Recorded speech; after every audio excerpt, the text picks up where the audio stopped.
everyone. I'd like to call the meeting to order, please. If everyone can be seated, and that's great, and let's cue our cameras, Mr. DeMille. Good morning, everyone.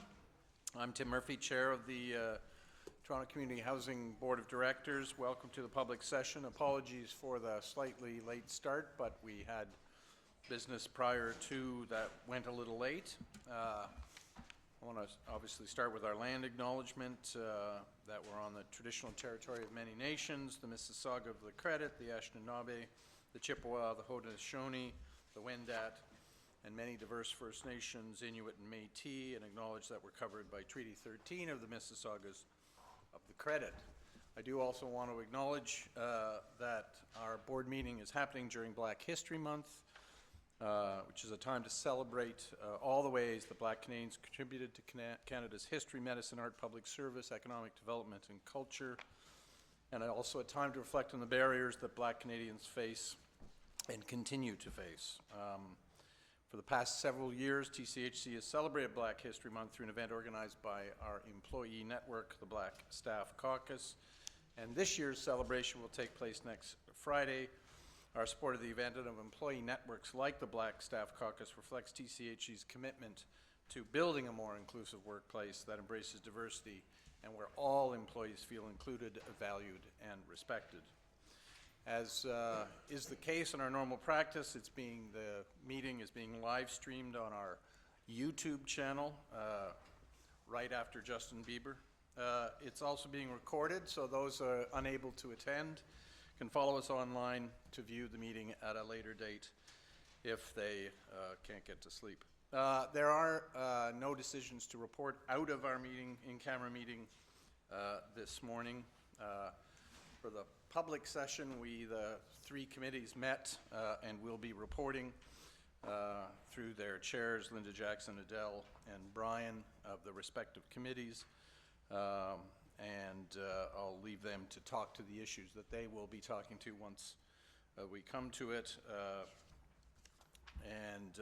Sheila Penny will be presenting the 2019 performance report, which we're looking forward to, and an update on the company's progress in implementing the restructuring plan.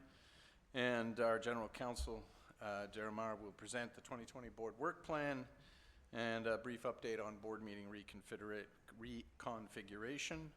That concludes my opening remarks. Thank you, everybody. I should note that Cynthia has had a death in the family, and as a result of that, we just found out this morning when she sent us a note, so is unable to attend today. So obviously, on behalf of all of us, I extend condolences to her and her family. But because of that, we will be deferring the OACH issues to our next our board meeting. So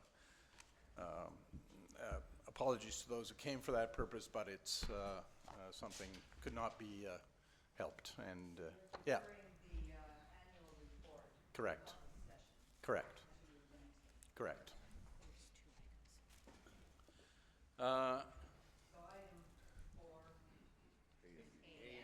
For A and B, I think it is. For A and B, so I think that should be a motion to defer the two items to the next committee. I'll move that. Okay. Second, and Linda, all those in favor? Aye. Thank you for that. Yeah. Dara, deputations?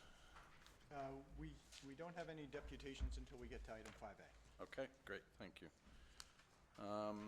So, item 2A, the public consent agenda item, and all those matters listed there. Anything? Yeah, Debbie? Can I get under matters arising?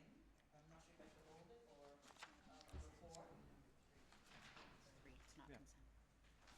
Sorry, where are you looking? Matters arising, number 4. Yeah, sorry, that's after, so we'll deal with that after. Consent agenda, yeah, is 2, so we're just dealing with whether there's any problem with.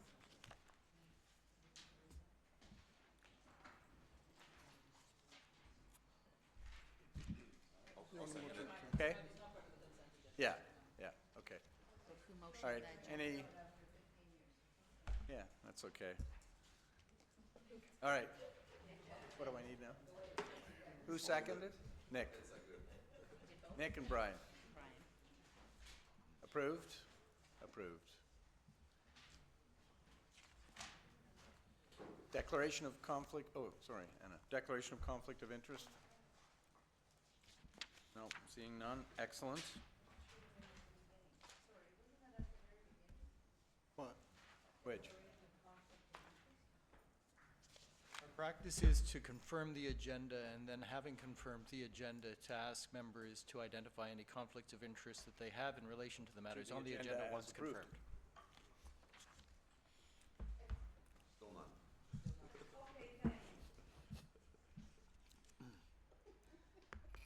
We all good? Yeah, we're good. Okay. Thank you so much for your tolerance of my ill behavior. So where are we at now? I guess we're now at, 3. yeah. If, according to my parents, it was always my fault. Confirmation of the All right, item 3 now. So business arising. So Anna, so Debbie, you had, and then Anna. confirm the minutes. The minutes is a consent, part of the consent We need, agenda. can you speak into the mic then? Sorry, John was just saying we hadn't confirmed the minutes, and we're reminding him that it was part of the consent agenda. So under matters arising number 4, in September, I had requested that management provide a breakdown on TCHC's hiring practice based on disability, race, ethnicity, gender, et cetera. I note here that on the status it says in progress. We have no specific dates for when senior management will be reporting back, and I would like to suggest that we set a specific time when we can expect to hear back from the COO or the CEO on this. So can I suggest our April board, do we have an April board meeting? Yep. May I suggest our April board meeting? Is that okay for, like, was that doable from your perspective? As it comes through GCHRC and then to the board?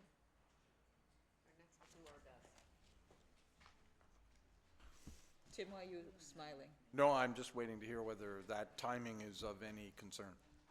And I hear they'll do their best, so it sounds like it's way, anybody so seconded?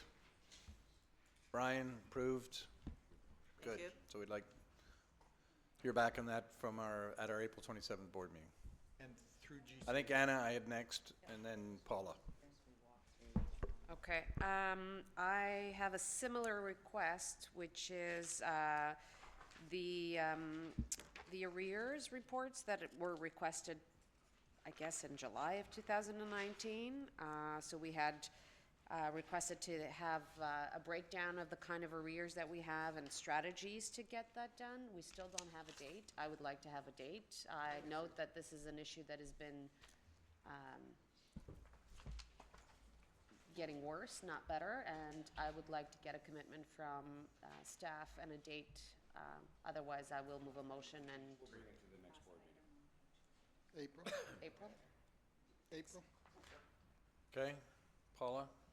Yeah, just on that, likely not identifiable based on available data, but there's people that pay within the first month, pay after 2 months, pay after 3 months, get an end, whatever number it is. So I'm having trouble with that, and it's coming to the next board meeting. What I'm gonna suggest is we just go through each item, because first of all, I want to appreciate Dan Guerra for having done this, because we're not losing track of any of those, I call them kind of bigger issues that we're tracking at a board level. And you, Mr. Chair, thank you very much for completing that. So in number 1, it says we're getting that in the board 2/1/2020. The comparison cost, FCI, per unit cost, rent per unit, income per unit, et cetera, with other nonprofits. But we don't have another board meeting in 2/1/2020, so now we're not meeting that date. So that's an issue. So which board? Sorry, which number are you looking at? Number 1. Oh, okay, sorry. Yeah. I'd like you to walk us through each one and see if anybody has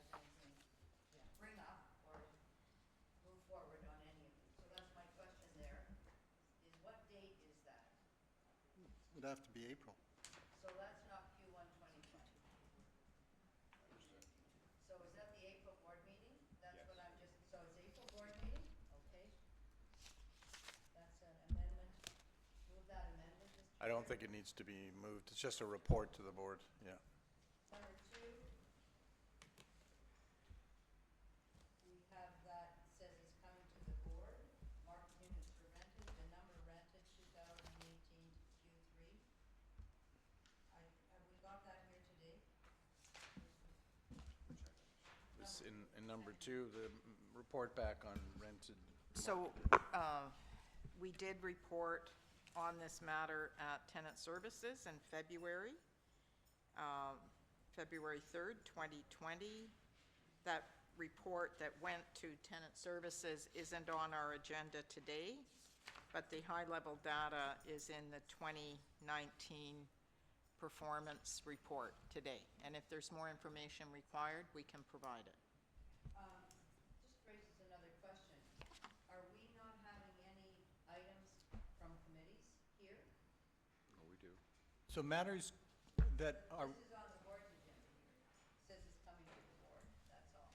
May have been a committee, but so matters that are reported to the committees are either reported for the committee's information or for the board, or for the committee and the board's information. We take guidance as to what the committee does with the matter based on the recommendations that are before the committee. So if there is a report that is provided to a committee for its information with no further action indicated, we don't add it to the board's agenda. We treat it as being considered by the committee. If that's fine, but it says board here. Whether or not you do that, it says board. Agreed. So it should have been here, or it should not have been on there, just sorry. Here's vote number 3. That is now confirmed for April. But I didn't want to lose the point on number 3 in terms of this note here on the status that it's likely not identifiable. So if it's not likely identifiable, based on available data, then what plans are you putting in place to figure out how we can determine this information? So we collect data, lots of data on arrears in terms of how many households are 30 days behind, 60 days behind.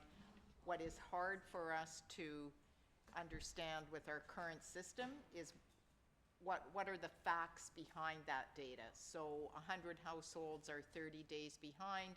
Is it because they are genuinely struggling, or is it because they are just negligent and not paying their rent? So that is the information that is hard to understand with our current systems. When we move to the new tenant service hub model, and we have teams of individuals who are responsible for the services in a hub, about 300 to 400 units, we'll be able to be much more specific around what the issues are, what the problems are, what supports can we provide.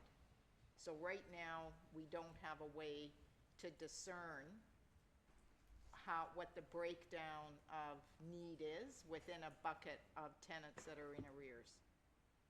Does that make sense?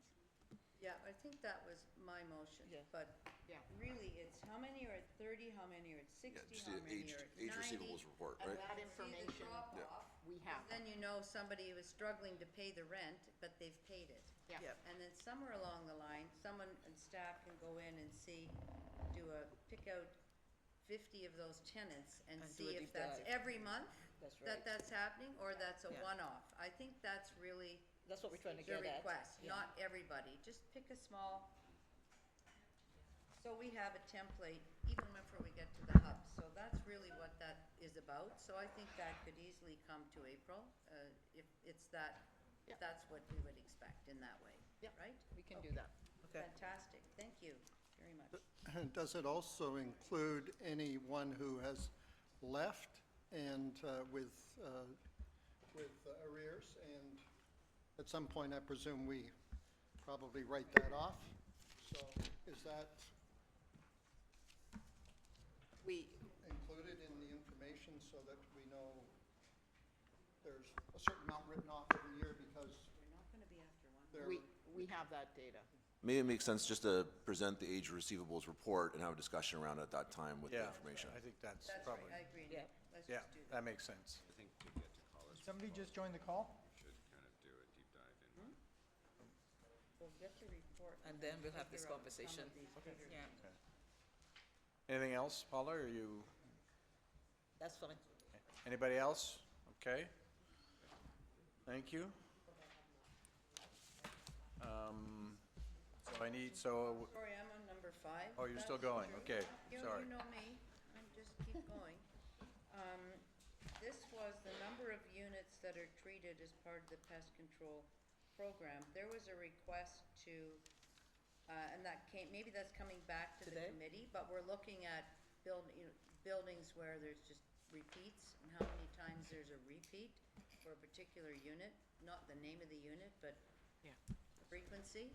Is that coming I back? think that's on the agenda today. It's on the agenda. Okay, we're there, and there, pardon me, but not in that detail that was requested, says the chair. Well, we can discuss that during the item that's on the agenda. Thank you very much. Number 6? I'm releasing you now. I'm fine. Thank you. You don't want to do number 6? No, you're not, actually. I'm still here. 6 is done. Yeah. Okay. So, motion to receive business writing and action items, et cetera. Debbie, Nick, all those in favor? Aye. Excellent. Item 4. We have no deputations, correct? Correct. So, and it's just, because we deferred A and B, it's just item C. Oh, look at that. Pest management. It's like you knew it was coming.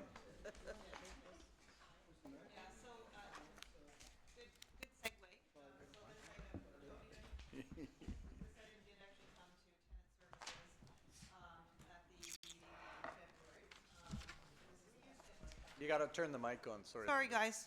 Good morning. I'm sorry that I was a little late. This item, the pest management program, did come to tenant services. Of note, the tenant services committee was looking at the increase in pest control issues. Some of the questions, though, that you have asked Paula, I think you might have missed this part of the meeting at tenant services. We didn't actually get into some of the details that you're actually talking about. That we might need to have further clarification from Sheila. For this one, you were, right? Yeah. Sorry about that. But you could just sort of see from the Q4 numbers that we're seeing a gradual increase. We had some discussion around some of the state of the buildings that related to that. What we didn't get is actually a breakdown of the units that actually that we're having repeat service calls. And there, maybe I'll pass it over to Sheila if there's anything else that you wanted to add to this report, because I think we can open it up for questions. Sure, we'd be happy to do that. So the information that is contained in the report shows an increase in total treatments month over month for bed bugs, cockroaches. Mice declined in the second half of the year.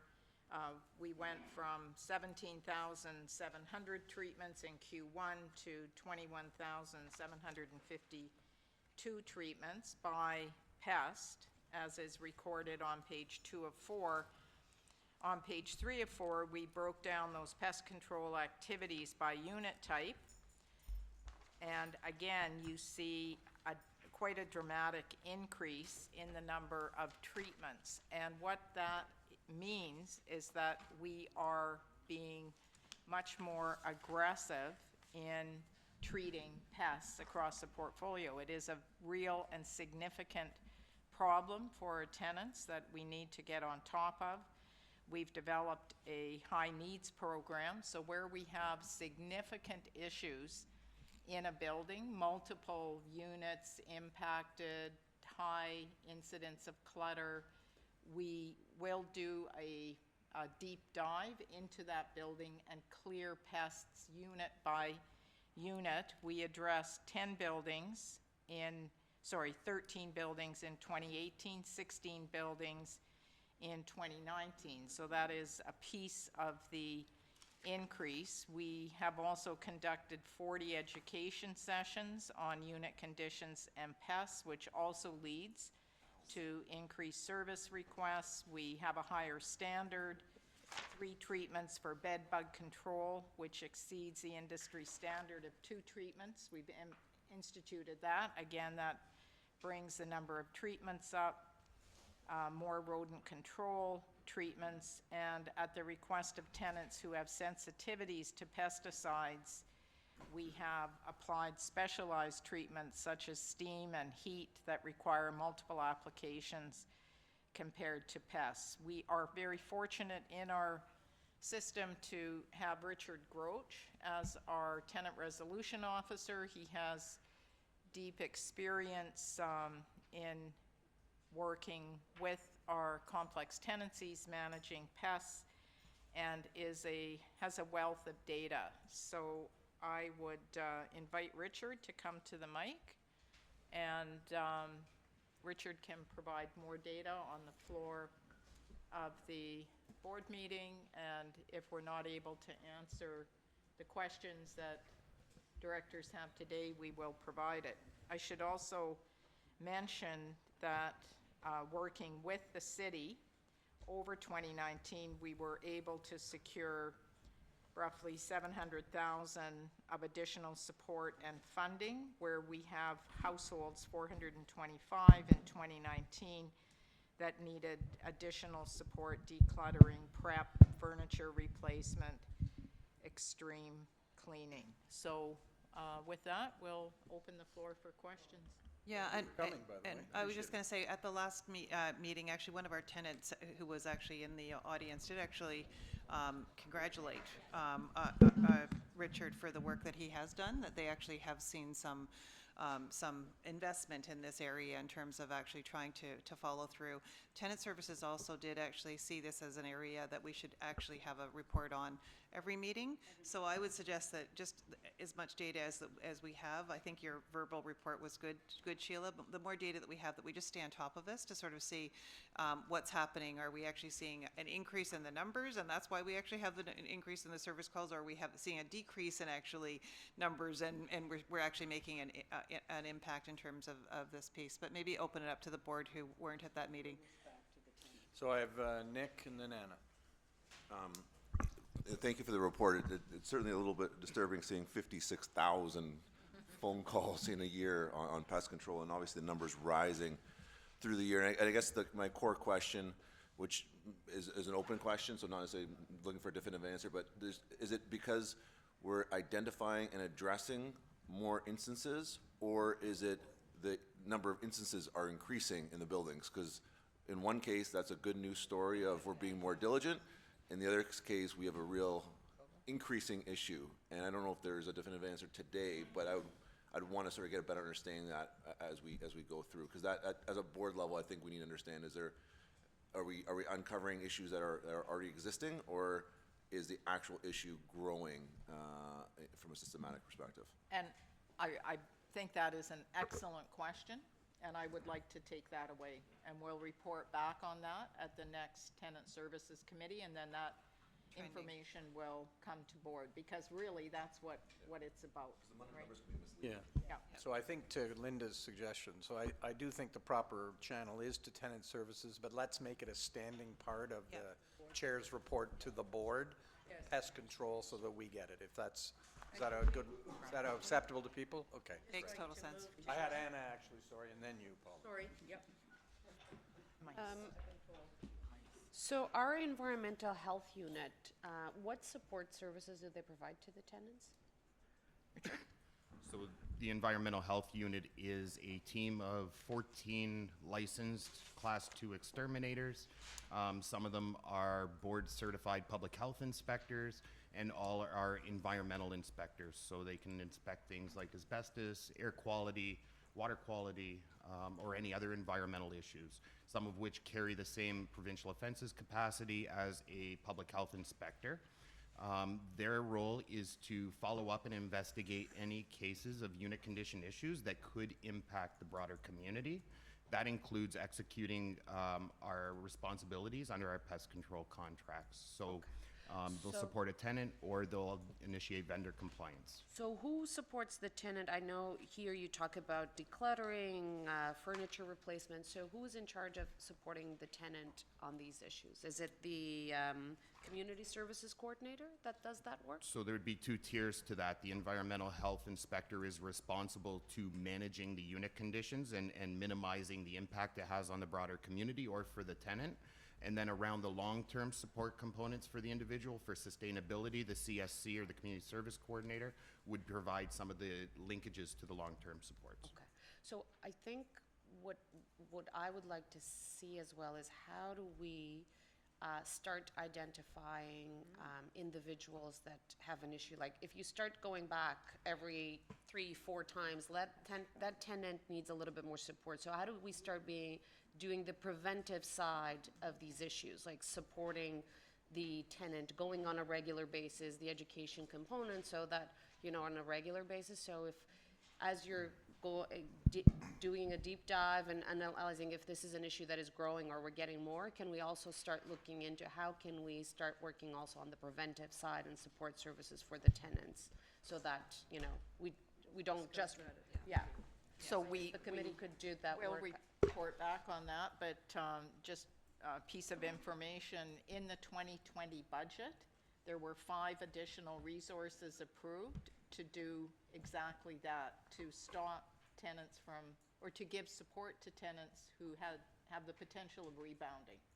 So we go in, we clear the pests, they reoccur. So we're providing. But how do we keep going in, making sure that the apartment is Yep. not, there's not hoarding again, like all that, that contact with the tenant is really important. So otherwise, we just keep going back and having to do pest, yeah. Paula, and then Brian. Going to suggest that, oh, okay. Thank you. I'm just gonna suggest, is that on? Suggest. Now it is. How about now? Yep. Is it working? That we just refer item 4C back to the Tenant Services Committee, and that we also break out the discussion there in terms of family units and senior units. Yes.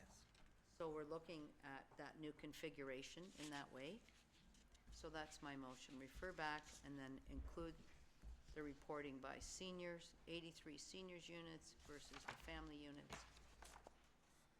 So we can see if there's any issues in particular with seniors, because they have more trouble with doing the prep generally in those. So why don't we just have kind of, because there's been a series of informational requests, why don't we just have one motion that addresses all the informational Okay, requests? refer it back.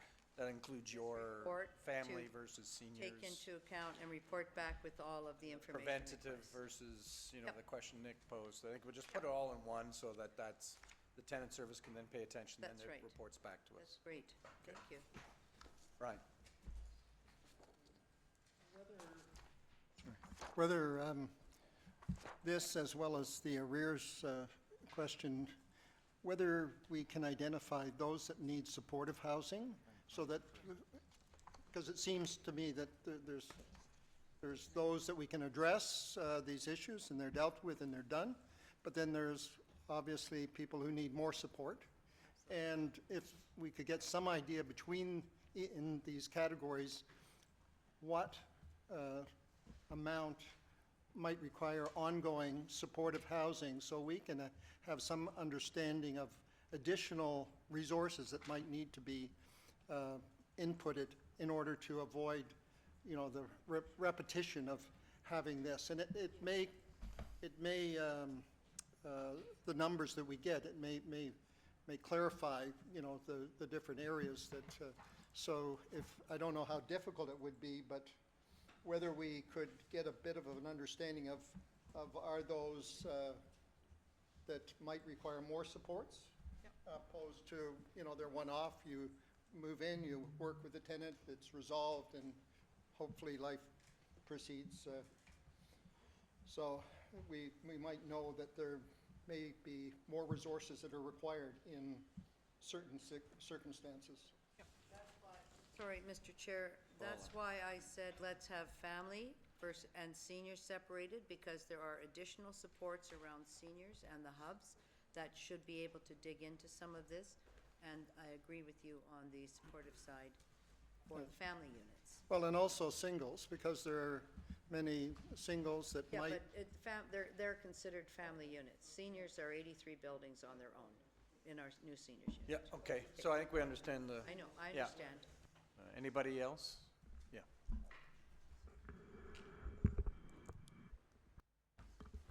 Just to go back to the prevention piece, we can also, I was wondering if we already, or if we use for vulnerable seniors and people who have mental health challenges, if you use like Extreme Clean, if we connect with them to other services that would be additional to TCHC support, like the Housing Stabilization Fund, the Extreme Clean, and what have you.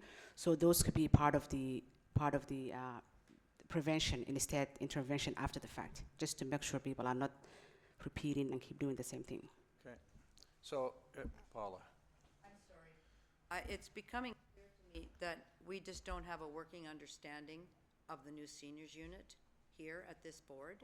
And we should be very clear about how many units, the pilot, how many supports, what that looks like, because it is very different. Can we from deal what- with the pest issue, though? And Yeah, then we'll but come this back to is this. related to the pest issue, that we need to be very clear, we have two streams. And after what Uba So said, yeah, so I've got, to vulnerable people in family units. so I've got, so what I think we're going to do from a motion point of view is, obviously we'll receive the report for this purpose, but what we want is to have the Tenant Services Committee report back to the board at a regular basis on pest control management, and in particular to assess and provide the board with further information on a range of issues, including the issue as between seniors and family units,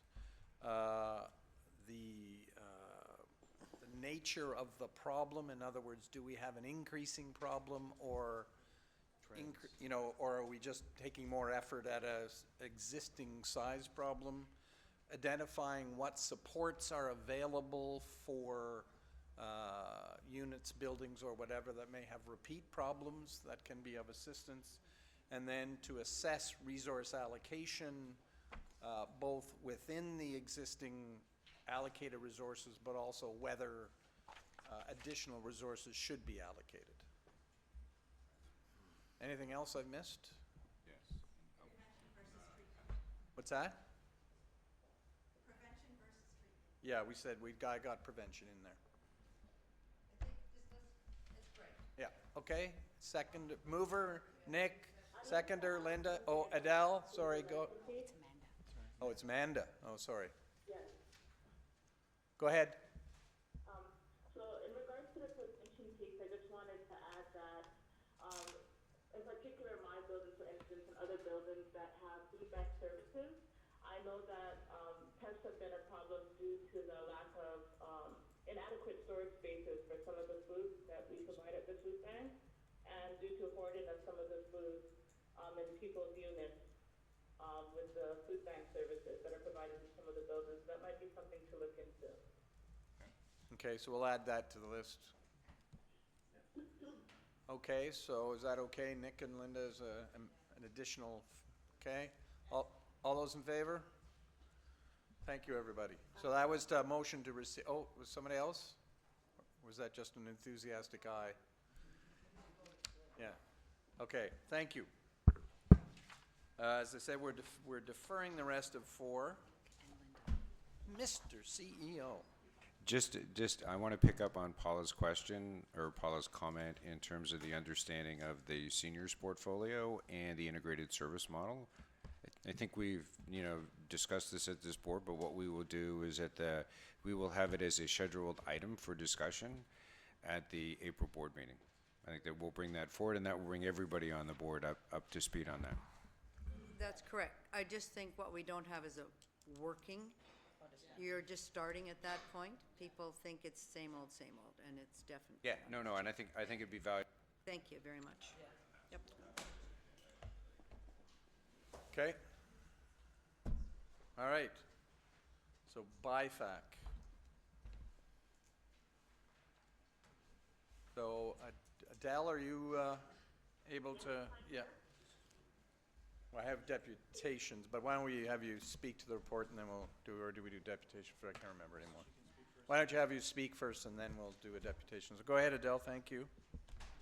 Okay, so the public session for BIFAC was held on January 24th, and it was actually a bit unusual because we didn't have a number of contracts requiring our approval. So we received our regular update on the building project, which continues to be tracking below budget and on schedule within the phases. We also received a report on the broader services that IT provides to TCHC. We received an update on the false fire alarm issues by building. It's very expensive for TCHC, and it costs us over $3.4 million in fines last year, and it's also very disruptive to tenants. TCHC is working with the Toronto Fire Services to reduce these incidences, and they will continue to provide updates to BIFAC. We received Tenants First update, and it was provided on the work done with the city on the Tenants First initiatives, including the funding, the transfer of the development department to create TO, and the various asset transfers. All are progressing on schedule with the exception of the development transition. It has been delayed, but at this point not critical. We received an update from internal audit with their 2020 work plan. With the new leadership in the department and the admin oversight from the CFO, I think TCHC will see greater benefit from the work done by this department. Finally, the BIFAC committee received the 2020 work plan, and it was approved with the regular and special items to be considered next year. During our in-camera meeting, the committee received an update on the AC replacement program and TCHC's legal position on the access to tenant space for removal. And I think Dara is going to speak to that in item 5A. And there wasn't anything unusual or critical to bring to the board from the BIFAC meeting. Any questions or comments? John? So, Dara, maybe you could remind us again how it's determined that certain matters from the committee are brought to the board and certain matters are left off. So we have the update on the air conditioner exchange, but we don't have information, for example, on the impact and trends in false fire alarms. So, in terms of the manner in which we put together the board agenda, we're informed by the recommendations that are contained in the reports that go to committee. So if a report to committee indicates that the intent is to provide that information to the committee, and the committee deals with the report, and arising out of the committee's consideration of the matter, there isn't direction that it be brought to the board's attention, we won't add it to the board's attention. Now, if the board desires that these matters that are provided for information purposes to the various committees are continually brought to the board's attention, we can take that direction and start adding them. It will mean that we have more matters on the board's agenda, but we'll manage that in terms of time. Our practice is we're informed by the recommendations in the report and whether or not those recommendations speak to the matter being added to this agenda. So at the committee, though, I don't recall that we say this report should go to the board. So this report on the AC exchange program, was it a committee decision to send it to the board, and then did the committee decide not to send the fire alarm report? On this matter, I think the original report contemplated that it would go to both the committee and the report and to the board. Okay. I don't believe that that was the case with other reports that were considered by the committee. Linda? I guess I would just encourage, like, the committee chairs and the chair to give careful consideration to what probably should be seen by the board and a little more. I mean, I'm not looking for, you know, a voluminous, you know, paper grind out agenda, but, you know, maybe we should, maybe. Too late. Maybe, well, this is this is small, actually. This is, you know, this is not a big agenda. But, you know, I just, some things like, that aren't coming to the board, I think perhaps should come to the board. And for some matters, it's, the decision is clearer. For example, with respect to contract awards, the board has specifically delegated authority to BIFAC within certain financial limits. So that becomes a very easy decision. It's less clear in relation to information reports. Yeah. But we can take the board's So, Dara, direction let me, in that so, regard. so we have structured this, the board and its committees this way, which is, we have delegated to the committees the responsibility for digging into issues, making decisions, and those that are in the normal course, they have the power to decide, subject to the delegated authority provided by the board. The issues that come to the board probably have three sources. Management, obviously, is a normal course way. To the extent any committee believes, in addition to that, an issue should come to the board. And then thirdly, the board itself, as it reviews an issue. As, for example, we just directed tenant services to continuing report back to us on pest management. In the absence of those issues, it's the committees themselves that are doing the work in those areas. If, however, obviously at any point the board says, you know, that's now something we want to know as a group as opposed to a subcommittee, the board's free to do that. But that is the structure of how those are prepared. Linda? Yeah, just a thought on particularly that item of the fire prevention. Perhaps actually the issues that aren't financial could come to tenant services, because I think that's a really relevant piece. So that might actually be something that if there's actually something that tenant services should be monitoring with regards to fire safety, as opposed to BIFAC, who is actually dealing with the contracts, that we would be happy to, and I've got a cluster of tenant services people down here who are nodding with me, so we're willing to take that on. Does that make sense, Dara? Sure. Thanks. And as you know, John, those reports from the committee, that the committee sees are on the portal for board members. And as we go through the agenda, if you want to add items as we review the agenda, you're free to raise them as well. So there's, obviously, at any board member can raise an issue for the board to consider at this table. So I think we are at, sorry, hang on, I got someone on the phone. Adele? I will work with the committee to determine if we deem that certain items should come forward. Yeah, thank you. And I assume each board chair does that in the normal course, that where they believe it's appropriate, they will do so. So 5A, I gather there's a deputation to start, so Dara. Ms. Duggan is deputing on 5A. Before, sorry, yeah, apologies. just before Sorry, the- Debbie, I that's did okay. cut you off, I It's- apologize. It's a good thing. Just before, I just wanted us to commend the staff for hiring a social enterprise who then contracts TCHC tenants to be part of this whole process. I think more and more we should be looking to utilize the vendors who pay attention to hiring folks who live in our communities. Yeah, great, thank you. Noted, and thank you. Are we ready? Are we ready, Dara? Yep. Okay, that was 50 minutes to hear from a tenant. Not impressed.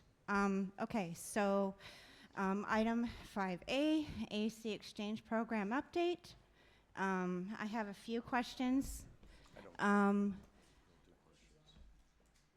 Number one was, are the communities that were promised air conditioners before the portfolio-wide program kicked in going to receive theirs first?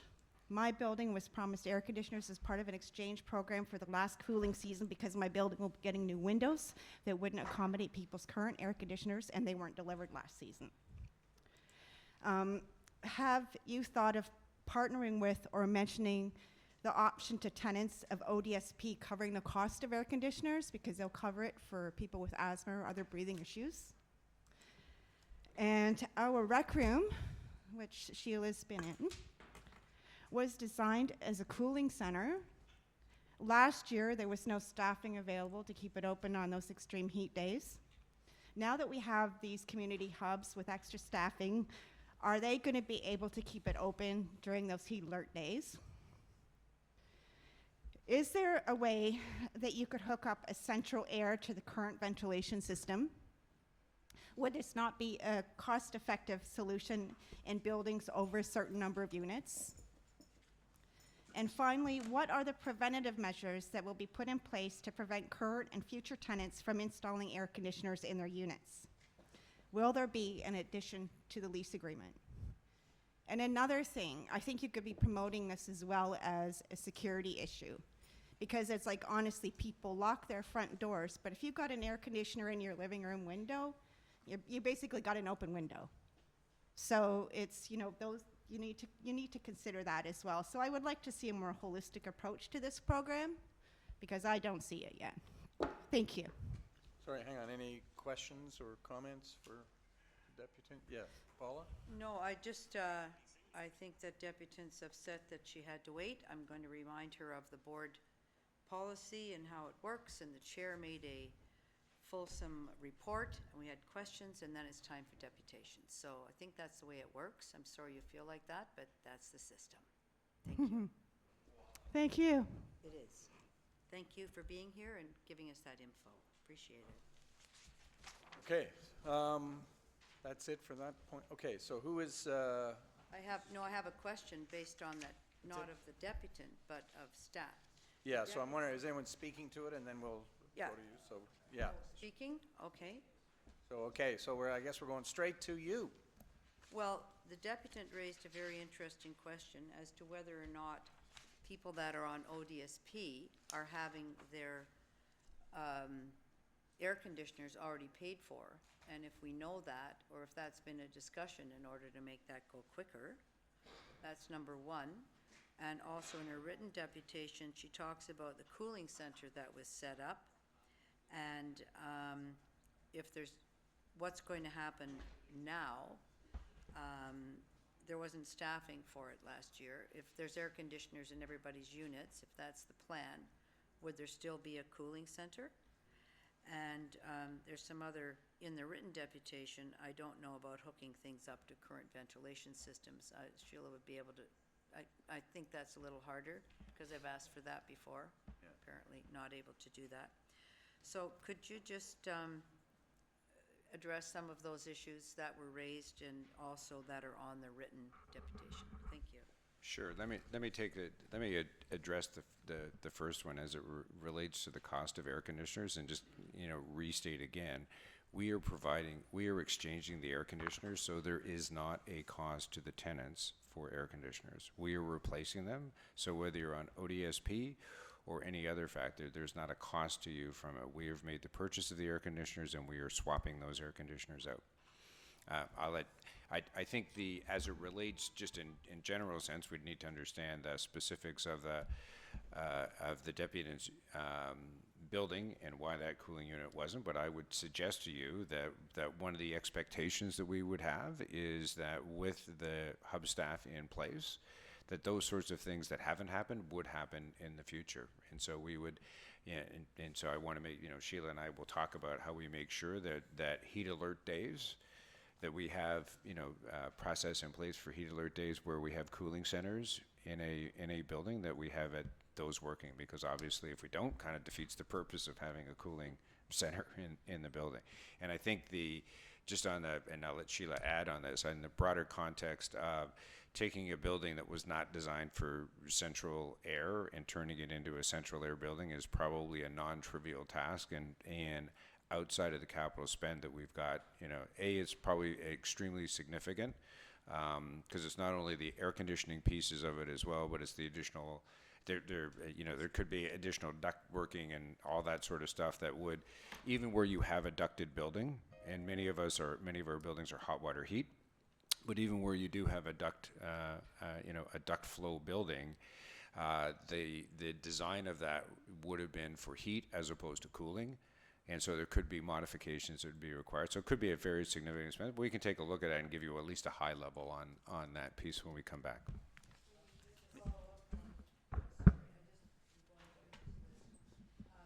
You got to put the microphone on. Yep. How to prevent tenants from simply moving in and then installing? Would that be a new piece of a lease, or Well, would it be something, addendum to a lease that right. would So make in sure? the lease currently, you need to obtain our permission to install an air conditioner. That's part of the existing lease program. We're looking at the lease language in terms of, we don't need to change it, but we think for greater clarity, we should change it that relative to installation of air conditioners and the type that will be allowed. And I think that those are good steps. You know, certainly as part of the review of the building, you know, when superintendents are walking around the building and other staff are walking around the building, if a window unit gets installed subsequent to this that's non-conforming. So window units right now, just to be clear, over balconies can be installed. Window units not over balconies, you know, in buildings that are over 3 stories cannot be installed. You know, that we would address that as a tenancy management issue. And certainly there is a fair bit of communication that Sheila's team has developed in conjunction with Bruce Malick's team that will be going out in several languages to tenants, giving them, you know, kind of further insight and understanding of the air conditioning policy of the company. Debbie, I think you had your, yep. Yeah, just going back to the ODSP question, Kevin, I think our question, Paula's question was, and this is my question as well, if there is an opportunity for ODSP to pick up the cost of the air conditioning for those on ODSP, knowing that there isn't a cost to the tenant, can we use ODSP covering some of the air conditioners to offset the corporation's cost? That was my understanding. To the extent that we can do that, yes, we should do that. I don't know if we've considered that yet, but if we haven't, we'll certainly add it to it. Yeah, I'm not good point. I'd be surprised if I it would was be a thing, surprised at but that too, but hey, might as well I'm happy to explore pick someone else's pocket for Exactly. the costs. I had, Paula, then Brian. My subsequent question had to do with what you said, the lease, you're required to have permission to have the window air conditioners. And also, I believe anything, so that would include satellite dishes, which isn't covered here.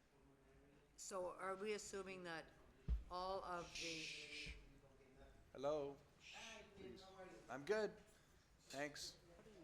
are we assuming that all of the window air conditioners that are in, they've had permission from superintendents in those buildings?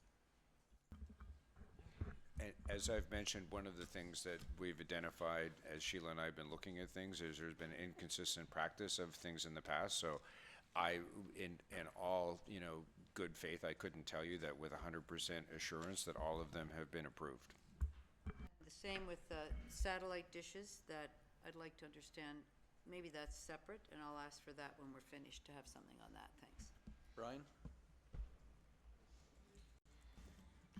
These are good questions, but I wonder, is there an appropriate venue for some of these questions to be addressed before they come to the board? Because it seems to me they're more a management question, and I just don't understand the vehicle by which some of these could be addressed and perhaps not have to be discussed at the board. They could be dealt with more efficiently.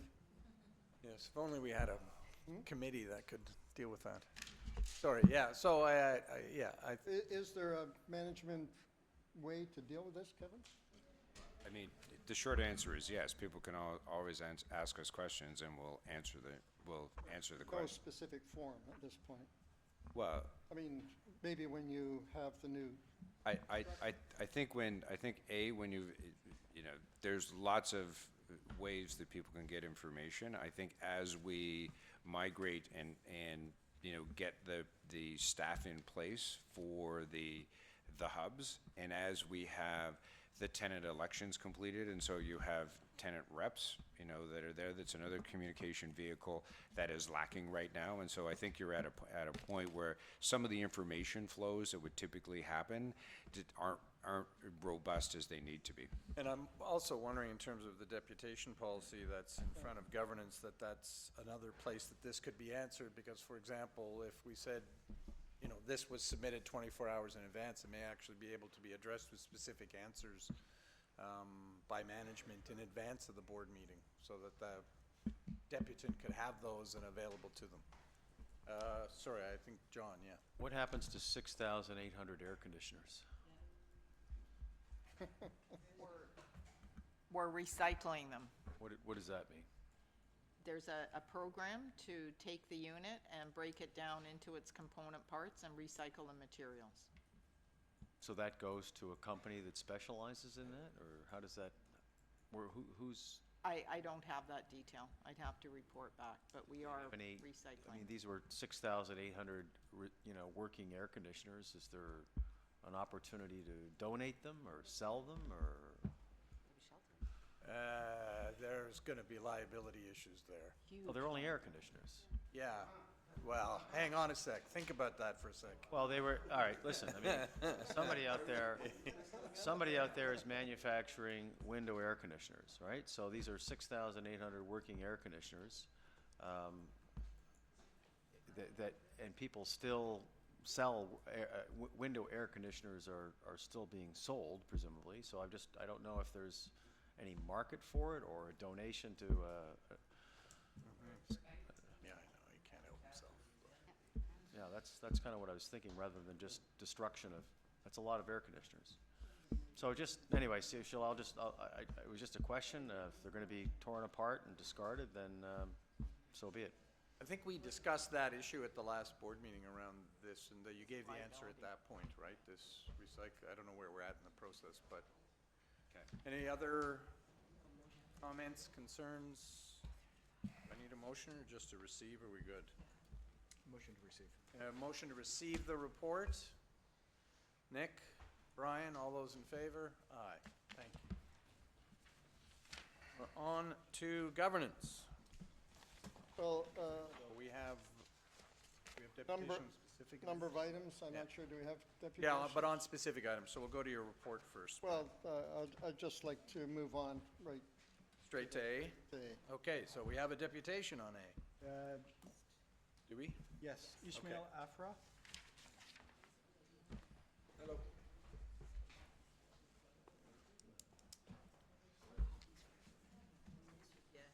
Are we ready, Darren? Yeah? Or are we just getting? All right, sir. Welcome. Please proceed. Thank you, board members. Yeah, just if you could speak in Yeah, perfect. Thanks. thank you, board members. I wanted to speak to you about governance, and I might get into a few details, but it all connects to the nature of the board and its responsibilities when it comes to balancing priorities between its shareholders, which is the City of Toronto, but to the larger stakeholders, which is communities. Sometimes your responsibilities are to look over the general picture, but in some places, sometimes you miss out on opportunities to make considerations at the local level. The city, in many ways, has seen the importance of taking on a neighborhood lens when it comes to thinking through some of your bigger ambitions. And they've developed several different strategies, like the TSN 2020, the Toronto Strong Neighborhood Strategy, where they take on a neighborhood lens. They look at the effects a neighborhood would have. And sometimes there's a nice quote I have, which is, a theory is good, but only to the extent that it affects you, right? So sometimes we have these high-level considerations, and sometimes we miss out on the local impact. If anything, I want you to take away 3 things from my deputations. One is a sense of gratitude. The other is I want to express a deep concern. And the third one is hope. So the gratitude I want to express is towards the staff of Toronto Community Housing. The staff, I'm talking about the development part of TCHC that's working in Regent Park. We've had excellent staff when it comes to frontline, people who are working at the local level. People like Sean Majors, Murray from the development team. They've really worked there hard to make sure that community input is provided in the development of Regent Park. And I want to also say gratitude towards the higher level, the directors and the such people as Kelly and Vincent. They've also been, I felt that they were championing our cause in many ways. And we've had several conversations with them, and there was trust built there as well. So that's the gratitude I want to express towards the staff of TCHC, but also gratitude towards the investments that are coming to Regent Park. About $1 billion is being spent there, and I think the board has made those decisions wisely to take this work to the next level. But the concern I wanted to raise as well is that sometimes in your board charter you have you position yourself between management and your shareholder, which is the City of Toronto. And I think in some sense an element of other stakeholders are absent, and I think you provide a structure for community input like the patients like this. But the concern I feel in this situation where in Regent Park is that a timeline, the RFP timeline. TCHC staff has done remarkable work when it comes to doing an RFP that's very community consultative, but sometimes a community has been jeopardized in terms of timelines. The community is having conversation with TCH, and we've developed some reports and priorities that we feel are important to community benefits. We've developed that in a very short timeline because of the deadline of the RFP. We've been given 11 days, 1 month to develop these things. However, we waited about 4 months to hear a response back to our priorities. Then we got a response saying we only have 2 days to finish off our conversations before before TCHC sits with the developers. So in terms of communication and timeline, the community is last consideration. Given the restrictions, I can understand. However, we feel that this is unfair. Community conversations, you have to give us enough time to have fulsome conversations and then go to the next stage. We feel deeply concerned that we're being rushed when we develop something, but then when we need to have conversations, we're being told you have to do it in 2 days. We feel this is deeply unfair, and we hope, and this is the last message I'm taking on, we hope that Toronto Community Housing works with us to finish off those conversations, and we hope if those conversations are doable within the 2 days time frame we have, that we come to the board and say, have TCHC done enough community input? And we hope that if those conversations work, great, but if they don't work, we're coming back to the board and saying, please take a look at how things have went, and I have full confidence in Vincent and Kelly and yourselves to make this balance right. Thank you. Thank you very much. Any questions or comments for the deputy? Thank you, very thoughtful, appreciate it. Any others on this one? Mr. Avila? Okay. Sir, you're up. Good morning. Just very quickly, I want to give an update about what Mr. John Campbell said about what to do with the 650 units of air conditioners. You know, one of my deputations, sorry, I just want to say from an ODSP user, why don't we give it to the tenants who don't have it? Because I was the only one in the last term when they were giving away free for ODSP, they stop it. They don't give it no more, unless it's for medical conditions like pulmonary, asthma, etc. So that is true. So going again to the item on the agenda, Tim, I'm speaking on the agenda. Don't worry on that. Okay. So. Chair, sorry, Manuel. Which item are we on? I'm unclear. Can you put on hold my time, please? Yeah, please hold his time. Oh my God, yeah. We're on, pardon me? Put on hold, please. The charters. 6A, the review of board, this is And charter committee for charters. GCH. That's actually the board chair, vice chair, governance, and TSC charters. I'm sorry. We're on on the review of, All for just 5 items. clear, we're talking about everything on the charter review for the Correct. 4 committees. Thank you. Thank you. So thank you for the clarification, Councilor. So again, I'm here as a member of the Region Park Neighborhood Association. I'm here also as a member of the Region Park Neighborhood Coalition, an activist group from the Region Park Neighborhood Association. So it's not two things. It's one organization under one single umbrella. So look, when we were told a year in 2017 that we were going to have another developer selected, we felt betrayed, because the developer that we have in mind, Daniels Corporation, to continue phases 4 and 5, was supposed to complete the job. So now we have new procurement laws. So give us another chance at the bat to select another developer for phases 4 and 5.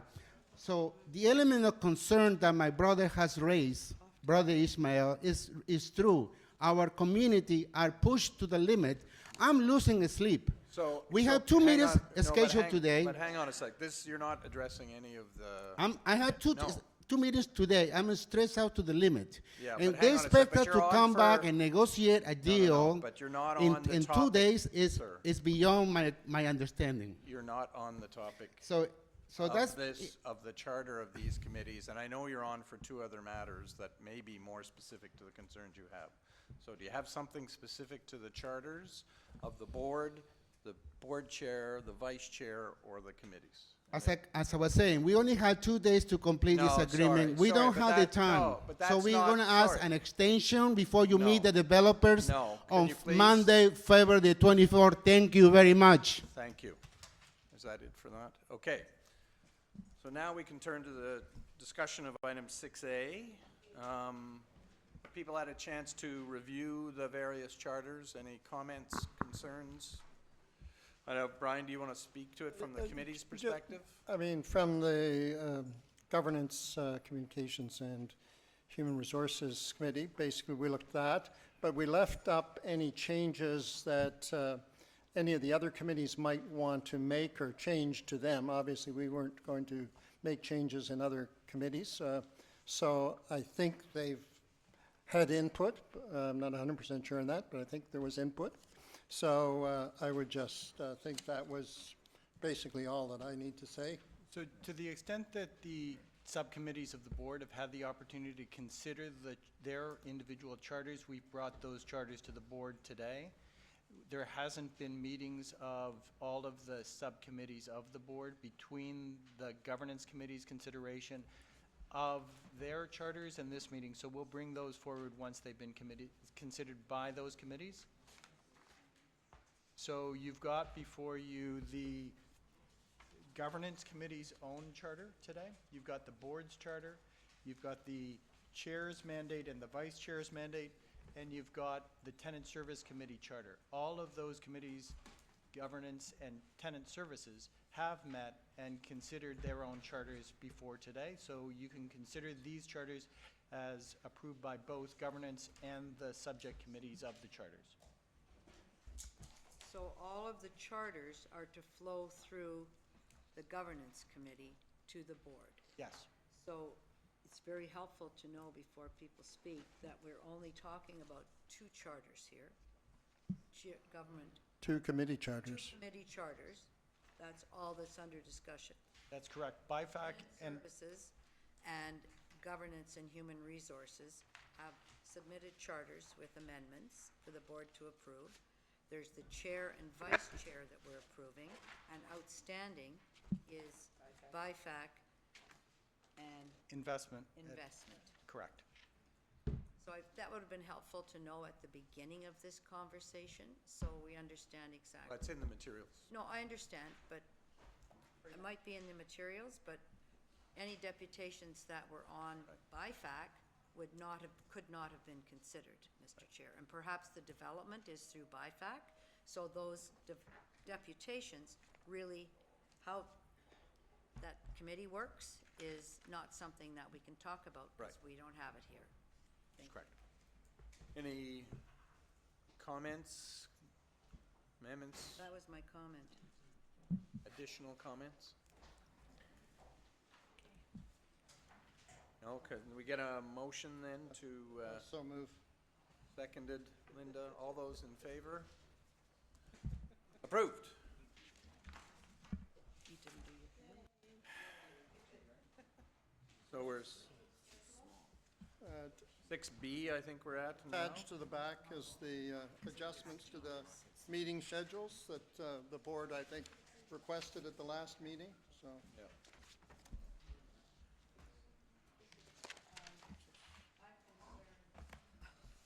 I'm concerned that there's not a governance committee between January 28th and June 17th. I can't hear you, Paula. I thought that was, I'm concerned there's no governance and HR committee between January 28th and June 17th. That's 5 months. Sorry, one of, I thought we were on 6B. we are. 2020 board and committee schedule meeting 6B. We have a deputant on that matter. Fine. And just to note to that specific item, I think the governance committee, and we've reflected in the recommendation, has recommended that the board approve the addition of a governance committee meeting prior to May. So we'll be acting on that recommendation. Thank you. Okay.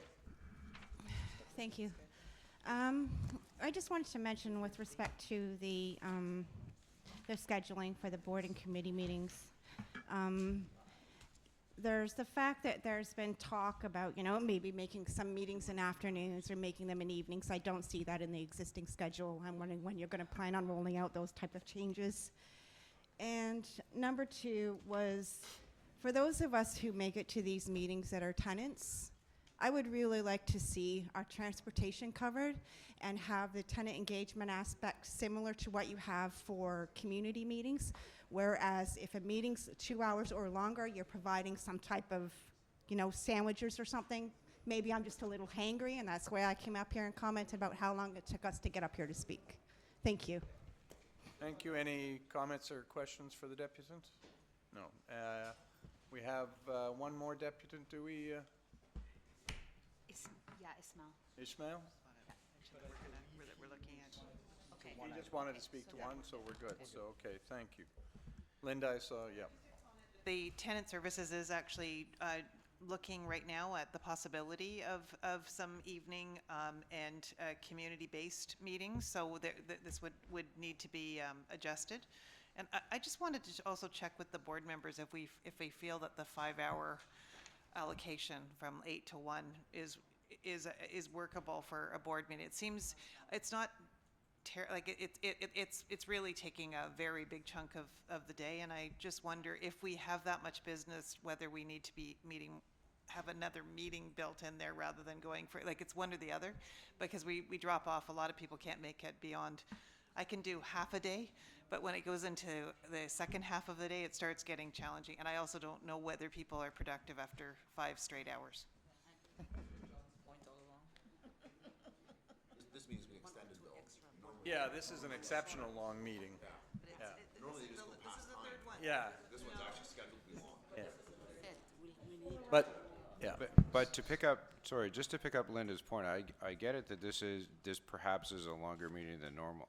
But as I have listened to, and it's not that much of an exception, but as I've listened to discussions come and board members say they want more to come to the board, and John, for example, mentioned the had to do with the false fire alarms. The more you bring to the board, the longer the meeting is going to extend. So I think it could become more of the norm as opposed to the exception. So I think I don't necessarily have an answer to it, but I don't want to suggest that this is a one-off. It's not an everyday, but it is becoming with a higher level of frequency. I think if we look back, I think the last 3 meetings have gone till close to 1. So it seems like just because actually what happens is some things come up that are added on. So it's a comment. Well, my worry is we will add, if you add meetings, they'll take to 1 o'clock too. We are in an unprecedented time. We're practically So with that being said, sorry, we're on 6B. Is there anything Any motion to approve?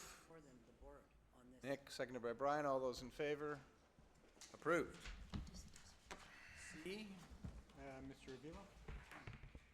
we have a deputant on the renewal process, the evaluation process, sorry, Sorry, on somehow. evaluation. Is that 6C? 6C. Let's be real clear on the numbers. It's helpful for me. So do you have comments on the board's evaluation process? Yes, Tim, I do. Okay, Okay, if I understand correctly, right now on the phone is Amanda Coombs and who else is on the line? yeah, there's two Adele? board members on the phone. Okay, 2 board members. How about Councilor Ford? It's not on the committee. You see, that's the problem. But hang on a second. Have you got a Councilor, deputation? can I No, but speak? have you got a deputation? I on our do. I'm going to evaluation? talk about to the point. I'm going to the point. Okay, It's please about do. you have a problem with absenteeism. You met few times during the year, and we have a governance problem. We only had, for the longest time as I've been an activist of TCHC, we only had two tenant directors. For a population of the size of a small town, Ontario, or I mean Prince Edward Island, 114,000 residents, to have only 2 resident tenant representatives is outrageous. By the time that this city is growing, and now that you have achieved a funding for TCHC, we have secure funding, I think we should move forward with changes to address the needs of the disability community to be present at the table, for seniors to be also attending these meetings as a director's members. So the other thing I want to talk about is also... Sorry, just a second. Direction that sets the number of tenant members of this committee. It's Pardon not me? this It's Yeah, I the know, the shareholder direction. So sets this our is off governance topic. structures. Thank you. Yeah. Thank you, Councilor, for the clarification. So Tuesday, last week, we have a Regent Park community update. Does that And touch on board evaluation issues? So what happened is that my community, we have been giving only one chance to select the building committee Sorry, model. Mr. Sorry, Chair. but hang on. We have Mr. asked Chair. why we are not Yeah. giving the other options. Hang There on. are 2 more options Yeah, no, available hang as on. well. This is not on the topic of the agenda item on our agenda, which is So about the board maybe evaluation. Linda Jackson and I can talk after the meeting about to address this concern from Regent Yeah. Park, 220 Oak Street. Okay, so well, I think you should Governance. not talk to, you should raise that with the staff of But TCHC as you shutting me appropriate. down. Counselor No, is we're not. No, no, continuously no, no. shutting me Hang on. down. No, we're Mr. not, we're Chair, not shutting you down. on You have to topic. speak on the issue. Of course if I am you're a speaking deputy, on the but issue. you're not.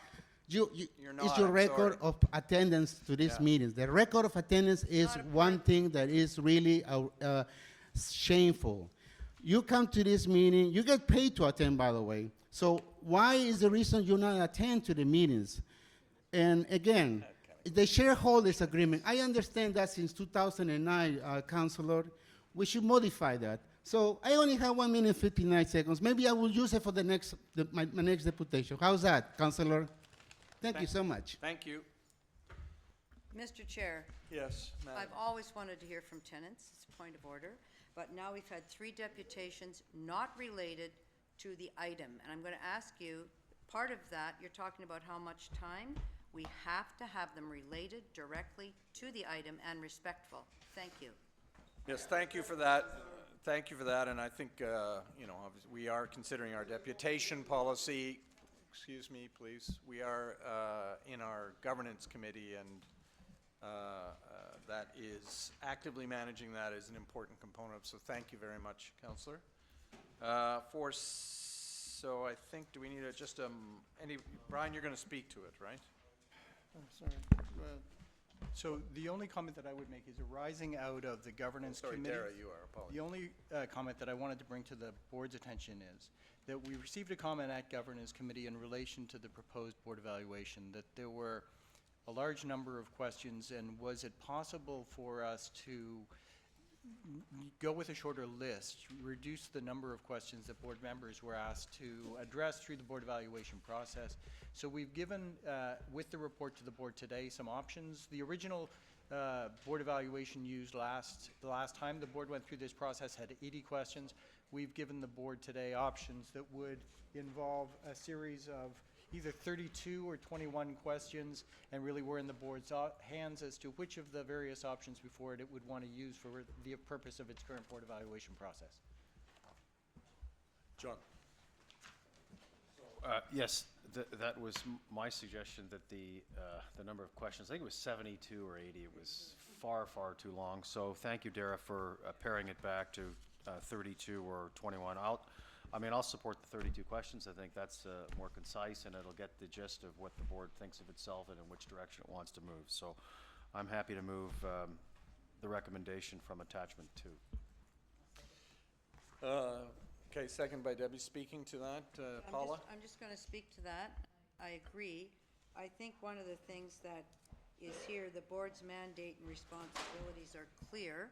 I'm just going to say that that relationship to the shareholder hasn't always been clear at this board. And I don't know how we can, and I don't know who wrote these. I don't know who wrote these. So these questions were developed with previous general counsel and board secretary and the board. Correct. So these are the now same this board- questions, just reduced. Right. I believe that needs to be clearer. Well, but that's, so fair enough, but that would be an answer to that question. That's what that question asks. Because you say, is it poor, average, good, or Everybody excellent? says that they think they're great, and yet don't understand that. Well, that's a the different shareholders problem. here- No, that's the same problem. So the board, as the representing the shareholder, understands its mandate and that I would like that amended, because it's become very clear to me over many years that that's missing. So that would be my amendment here. Any seconder for that? Which question are you referring to? Number Question one. 1 in 1. Section 1, question 1. Apparently, the board- board's mandate, sorry, what did you want added? The board, as the representative of the shareholder, It's actually, understands mandates and responsibilities. that's not actually accurate legal description of the board. Okay, it's not accurate legal, so let's have, what is the accurate legal? We do represent the shareholder. Yeah, that is, that. But do we have a seconder for the motion? So we just need to add from council or from Yeah, that's fine. From council, that's fine, clear. date from council. Well, but we actually have an agreement with the city, It's okay, right? What's it called? The don't talk about that. shareholders agreement, which has, Correction. which We should, outlines a mandate. Well, let's mention we the should just shareholder refer to direction. that. Yeah. We got, how about we, Very few other how about we boards- add this? Paula, how about we add this as a separate question? Yes, The okay, go. board understands its relationship with the city of Toronto. Good. And then the answer is poor, average, good, excellent. How's that? I love that, thank you. You're a great lawyer and problem solver. There you go. So that'll be a new question 2. You know what, here's my unique strength is I took it as a compliment. It was. Wait, you fixed that really well. Thank you. Are you moving We'll add that that? as, so it's a I'll second that. 33 question questionnaire. Thank you. All those in favor? Done. Thank you. All right. 7. So is this over to, do we have deputations on it? No, not on 7A. Oh, okay. Bill, over to you.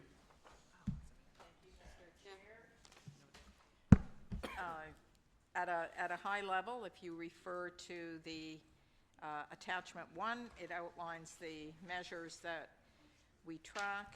At a high level, we're relatively consistent with our response rates to requests for administrative and maintenance services. Pest treatments, we talked about in the, when the earlier report was heard. We've got some work to do there. We've made significant progress over 2019 in bringing our vacancy rate down to below our target of 2%. a small increase at the end of the year in non-rentable vacant units, largely due to revitalization, units being held for revitalization. Our arrears are continually tracking up, and I believe that there is more work for us to do there in breaking arrears down and reporting back to Tenant Services Committee, as we discussed earlier, which we will undertake to do. Crimes against property, crimes against people are both tracking up. And in this instance, we have done the breakdown of the analysis to substantiate that that is largely driven by our special constables dispatch center being more available and utilized by tenants. Fire incidents are down, and I will just also mention, if you refer to page 8 of 8 in the report, tenant supports. This, for some reason, wasn't reported in the summary, but we have a significant increase of 22% in referrals by our CSCs made on behalf of our tenants for external supports. Where's that? The last Oh. page. Okay, page 8 of 8, Paula. Page 8 of 8, That's great. the last chart.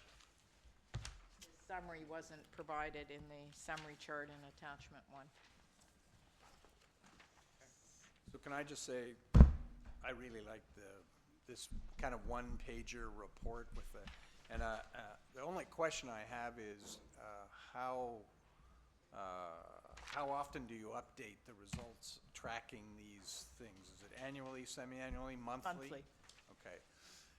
And so are we gonna, and maybe I should know this already, but are we gonna make this a regular report to the board?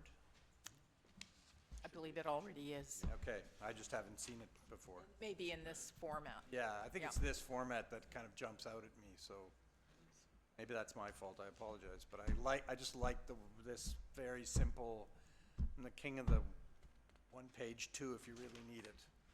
So this is great. Sorry, Brian and then John. So whether, I mean, I know you're doing it on a monthly basis, but maybe the board could be circulated on a quarterly basis or something like that? Yeah, Absolutely. yeah, actually, that would be great, just outside just as an information item to the board members individually, I think this would be great to have, because it's just a good snapshot of where we're going and what's happening. Yeah, I'm sure, but, yeah. But quarterly for the board members would be, yeah. Just that kind of two-pager thing. Sorry, John. Sheila, I'm going to ask a really tough question. Hey, It's the first time for everything, John. How many elevators are in the buildings of Toronto Community Housing? So I would say 6 months ago, I would be able to give you that number like that. It's somewhere in the order of 500-600. I'm going to reach out to a friend, Mr. that- Slater. Do you know that number? But we definitely know how many elevators we have in the system. So the thing is that there are 37, even though the number's down, I know the elevator calls, like the trend is good, but 37,000, what's the difference between an elevator call and an elevator service request? So we have many calls that come in through our phone system in the elevators. Not all are requests for service. We have people who call the They call call center. and they say they don't like the decor in the elevator, or?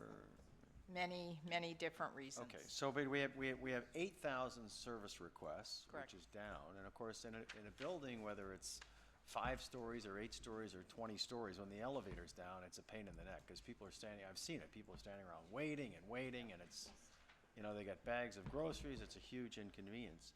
At some point, is it, from a capital standpoint, is it sensible to replace elevators? Are there certain, I mean, what is our elevator program?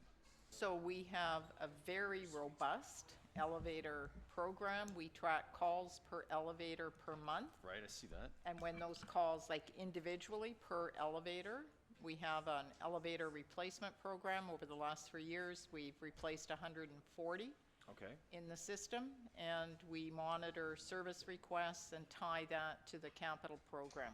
And so with the growth in Toronto, I know that being an elevator repair person is a great occupation, because you're probably always busy. So do we, it doesn't say how quickly the requests are filled. So we have that And data. is it difficult to get these But people? believe me, it gets, an elevator call is a very high priority through Right. the call center to our service techs. We don't have our own technicians. No, Are they Is- proprietary? Can I just, correct. oh, so we. That's the issue. So if you have an Otis elevator, it's gotta be an Otis person. Some models. Got it, okay. It's, elevators are incredibly complicated. Right. Generally. So is there a means by which the number can be driven even lower? So I would Service say, requests? we have many service requests that will be driven lower as we replace our system, but we also have service requests. Our elevators are very heavily used. Yes, of course. Yeah. All day, every day, up and down, the door gets bumped off the tracks with a device, that's a call. Someone lets loose a fire hose in an elevator shaft and fills up the pit with water, that's a significant, so the ongoing issues that we have with just day-to-day wear, absolutely. Replacing elevators will bring those service requests down. Tenant behavior is also responsible for a number of service requests. We're putting cameras in our elevators so that when something significant happens that is a result of vandalism, we can track that back, deal with it through our tenancy management system. But we have a very robust elevator program, and I'm very proud of the team that we have that supports our service program. They're, I did. Oh, yeah. Sorry. Thank you. I had a gray hair Yeah. moment. Okay, any other questions? Go ahead. Yeah, Anna. So first question, is this gonna replace the CEO's report? Is that the intent of this? Because we used to have this used to be part of the CEO monthly report or some Right, dashboard. Is your proposal to replace it with this? correct. Okay. On the vacancies, where you have agency, So we have that data. We haven't included it in this report. so it's here. It says vacancies. But it's not Okay, broken so out maybe the way that you want. what's your question on agencies, Anna? I'm just not sure. I'm wondering, like, what does it mean? That they're vacant? No, they're not vacant. They're being managed by an agency, correct? These are, so 389 Church, which Yeah, is but- under a refurbishment, Where is that? it would be included, it's the most significant. Can't hear you. Included in agencies are units that we are doing a complete refurb in advance of transferring to an agency. So 389 Church, which is one of the most significant, and 389 Church is the most, the single largest building in that unit. So does this include all the homes that are occupied by agencies or on the process of being occupied? Or it's only the ones that are empty that will be governed by agencies? Like, I don't. These are units that are currently vacant, that when the renovations are complete, they will be transferred to Okay. an agency. Okay, great. Get it now. With regards to the arrears, Where? That was this one. you have others. What's others? Where are you Arrears. looking? Arrears, page 6 of 8. It went up by 37%. It's not a lot, but what's others? So I will have to reach out That are to commercial commercial Narine. tenants? Patricia, can you answer that question?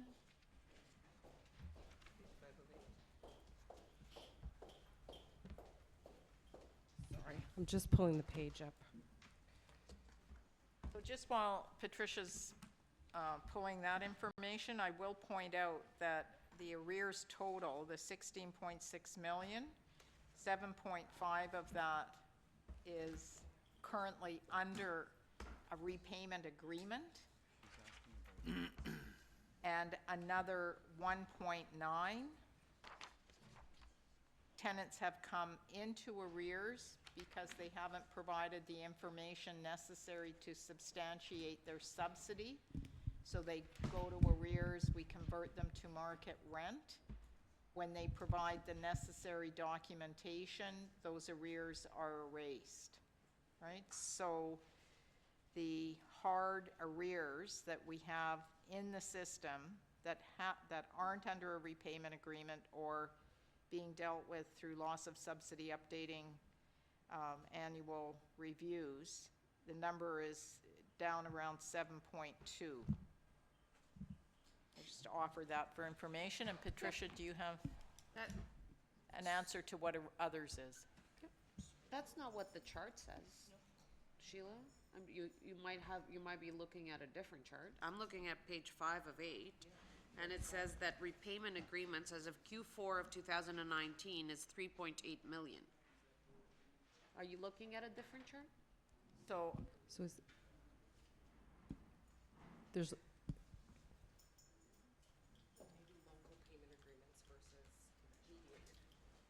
So I have the master data for the full 16.6 million in front of me. And I'll take that offline. Okay. so the line that states rent and parking arrears, that's simply. No, others. Others, that's what I'm saying. So there are other charges, such as tenant charges or maintenance charges, which would comprise that bucket. But we can clarify everything that goes into other and make it more clear in the next set of reporting. And again, I know that we're going to get the report in April, but I just want to emphasize that this is something that we need to get under control in this board. As you can see, there has been substantial increase year over year. We agree. Any other questions, comments? Just to be clear, Sheila, can you walk us through again the not the repayment agreement, the $1.9 million arrears?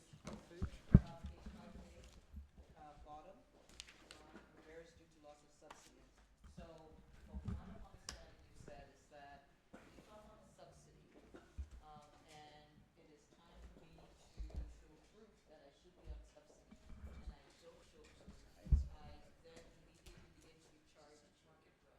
That's correct. Is the expectation that that rent is paid, or are you just tracking it on paper until such time as the information that you requested is brought forward? So we request the information isn't forthcoming, the subsidy is lost, the tenant flips to market rent, we continue to engage with the tenant to get the required documentation so that they can revert back to full subsidy and the arrears are cleared. So it's a paper arrears problem, not a real problem. Well, it may be, it may be. But we don't, but I guess the question really is my guess is we have some number of subsidy arrears lost due to paper management issues on a regular basis. And then some percentage that is a real loss of subsidy because of whatever. So the question really is, what percentage of that uptick is a paper problem versus a real problem? Yeah, And do we know the answer to that? No. I would say. Yeah, No, exactly. No, but I can give you, Yeah. sorry, I can give you directionally, though. The vast majority of it is a paper issue. You know, because if you think of what happens, when you lose your subsidy arrears, you go to full market rent.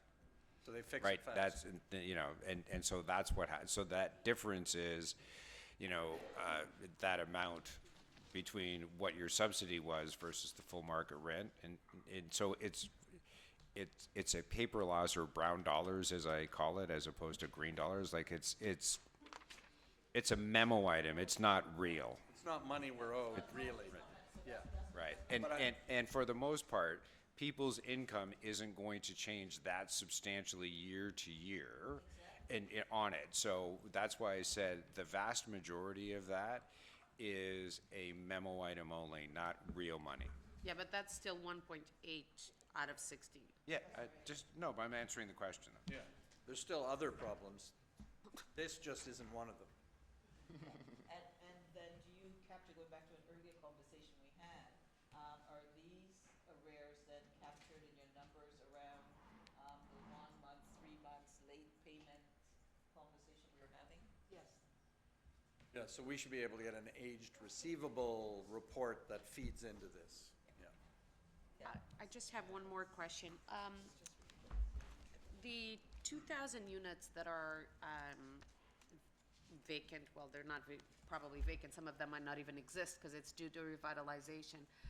As you're doing your decentralization and doing the ratio of employee per unit count, are these in those counts, or are we gonna then add them as they come in? So how are you calculating in your decentralization model these 2,000 units?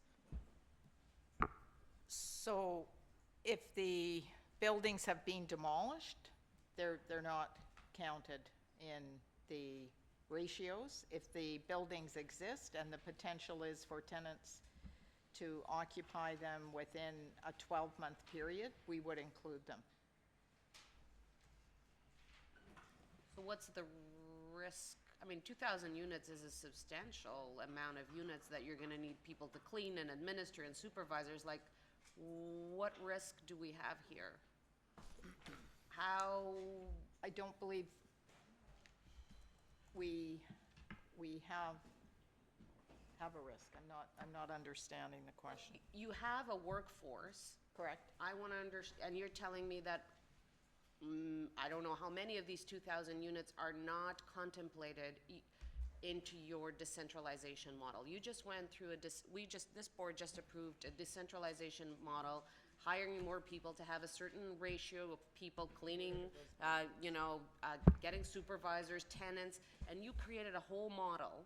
Right. I want to understand where these 2,000 units, are they included as part of their model, understanding that they're gonna come eventually on board, or you put them aside and eventually you're gonna come and say, listen, we're gonna need more staff, because now we have an extra 1,000 units than when we started with this program. So I They're just wanna included in the understand- overall model. Sorry? They are included Oh, they are in the included. development of the overall model. Okay.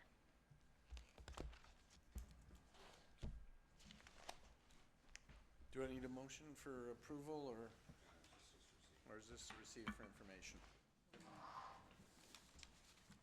So moved. Motion approved. Motion to receive? Oh, I missed that.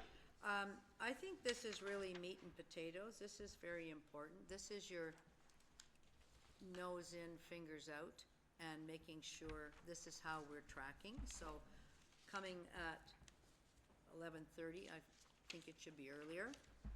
And I think we should continue to work on the number and clarifying so they're easy for us to understand. So that's the first thing I'm going to say, such as how many people does that represent, the notional numbers for the people that are notionally moving to market and going back again.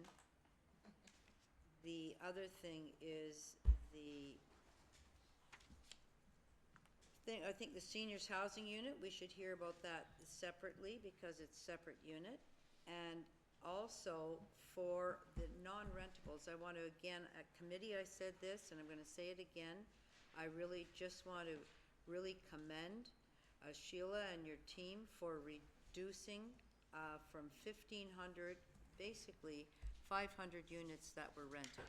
And we now have 500 units that have income that didn't have income previously. So that's a big move. We've really made a move there.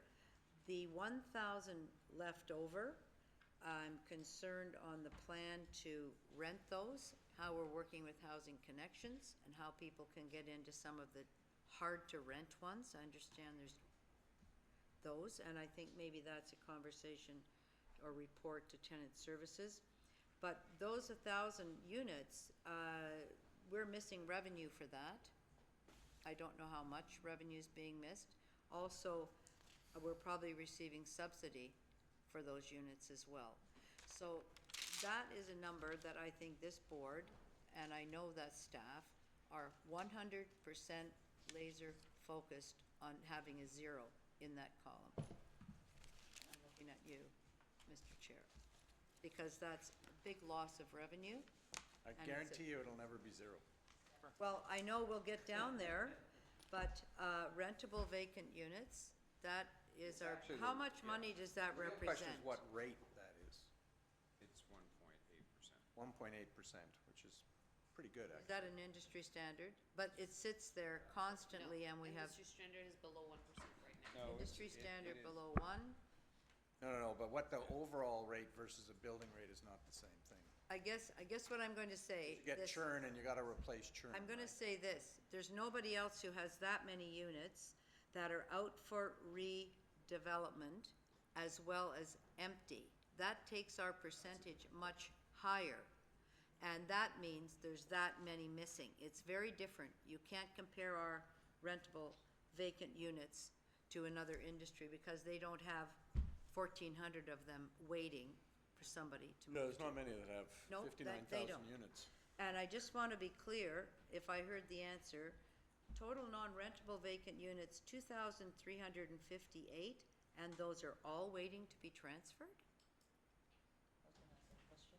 No, there's a significant, there are basically 3 buckets for non-rentable. Those are units that are involved in revitalization, But including. there are redevelopments there, sorry. Right.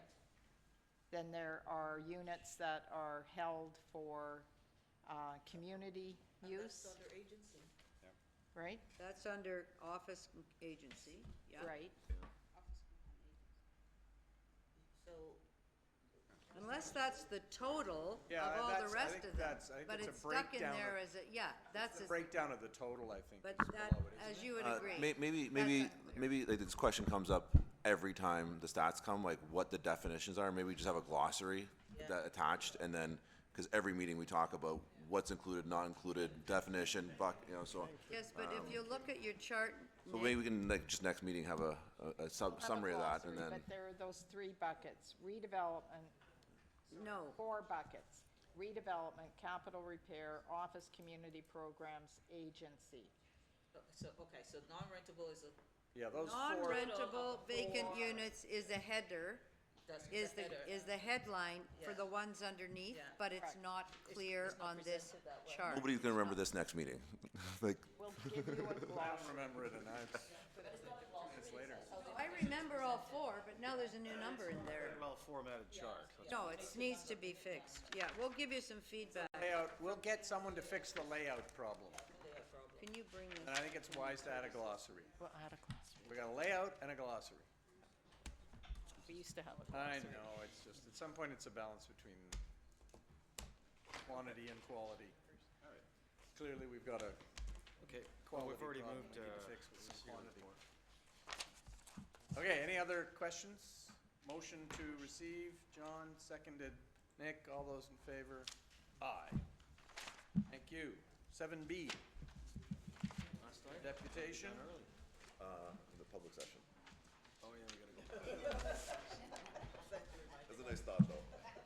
Just had to squash it as fast as possible.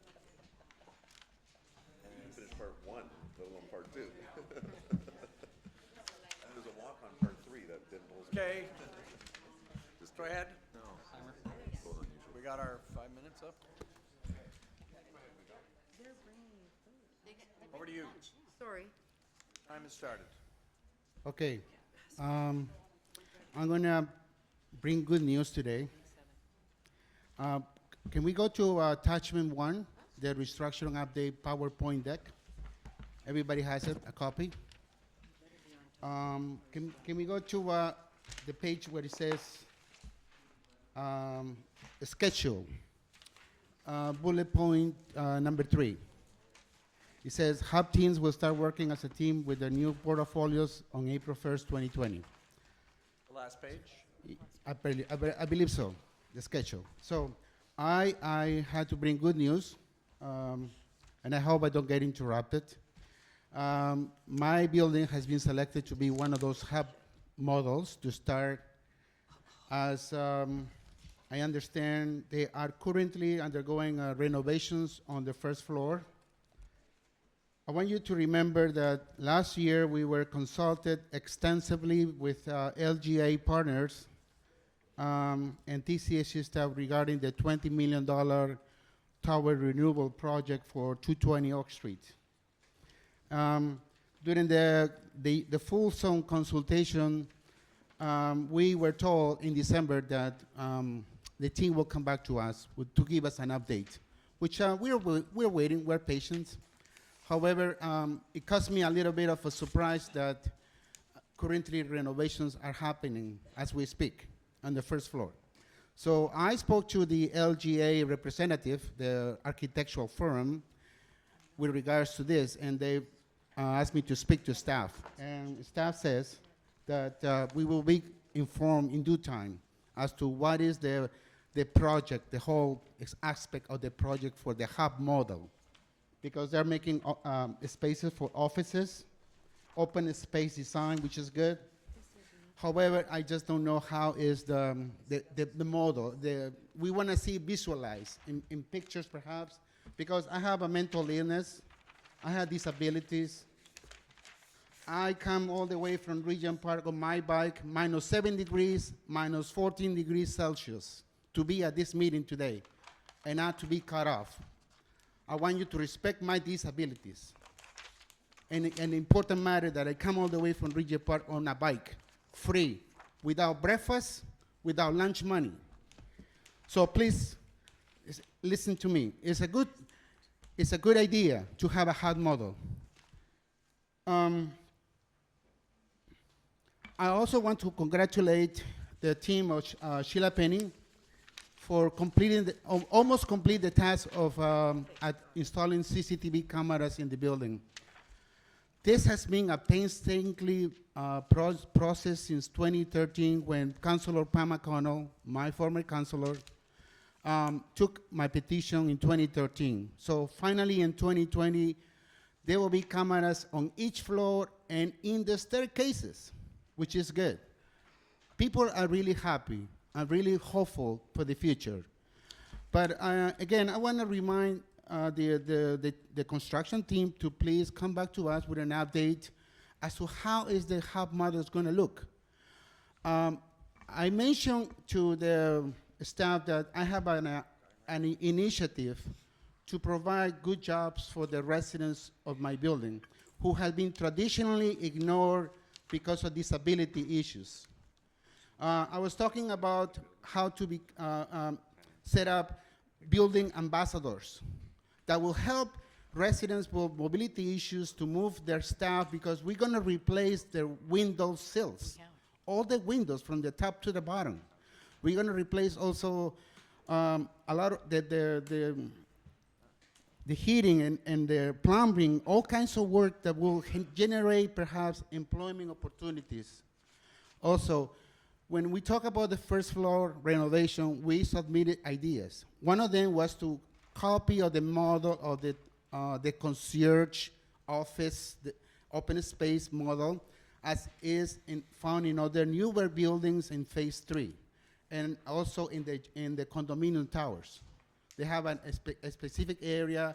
It's more open and friendly. So I want to congratulate again Sheila and Adam and all the team that work behind the scenes to achieve this goal of the CCTV cameras. Now I can say that my community lives safe. Lives the field responders, people that come. Thank you. Thank you very much. And I hope also we can open up the gym at 7 a.m. for people who have work time. They want to exercise at 7 a.m. That will be wonderful. Yes. So Sheila? Thank you. Over to you.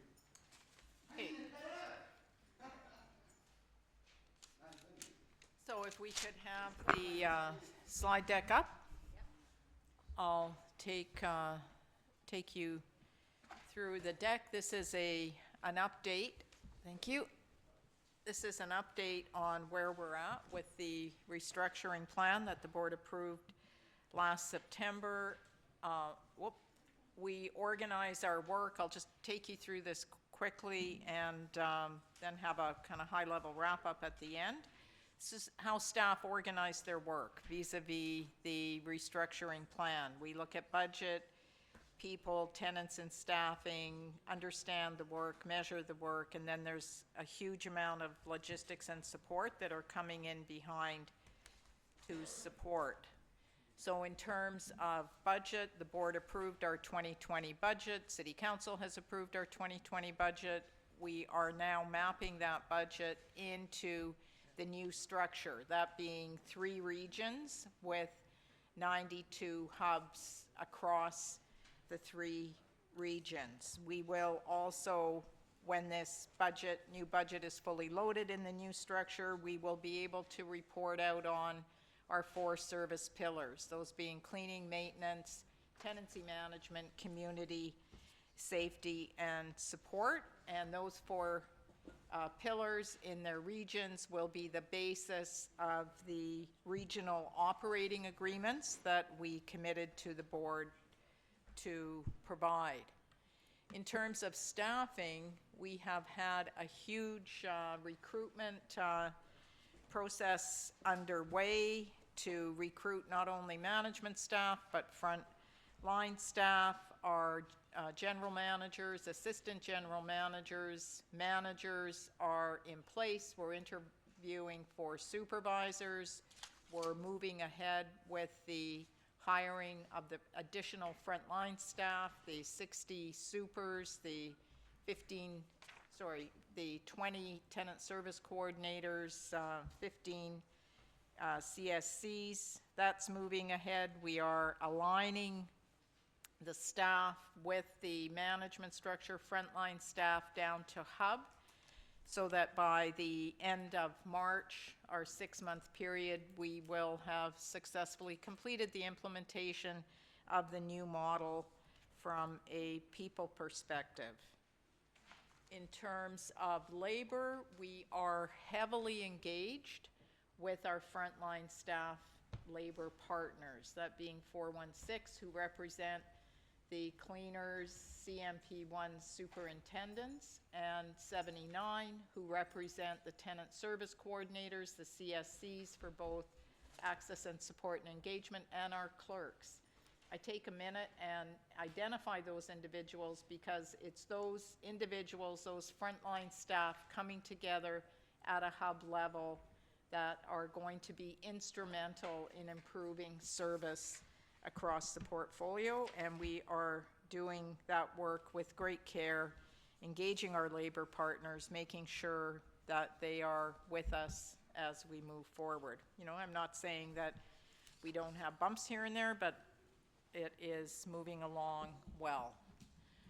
Understanding the work, I spoke earlier about having a standard for cleaning. We are in the process of developing standards. It's going to take work, but developing standards for each of our 4 pillars. The standards applied to hours, applied to labor, will help inform the staffing allocation model in each of the 4 pillars, and will inform what we come to you with for budget approval in 2021. So we're mapping out the work, developing the staffing model in detail, and that will inform the 2021 budget ask. Understanding the work in terms of processes, there are a number of initiatives underway. One significant piece of work, we are mapping our current streamlined processes into Yardi through the Homes project. So our systems will be improved to better support our work with tenants. There's also a very significant body of work around what does it mean to work in an integrated team setting in a hub, right? We can't just bring those 8 staff members together in a hub for 300-400 units and expect that magic will happen and they'll figure it out, right? There's a lot of work being done on developing a hub manual and on simulating situations, what will happen when tenants come into the hub, what will that look like, what will that process be, tracking it, documenting it, both at the hub level and at the regional level for management. And with that development of process and procedures, what will follow in after that is a robust training plan.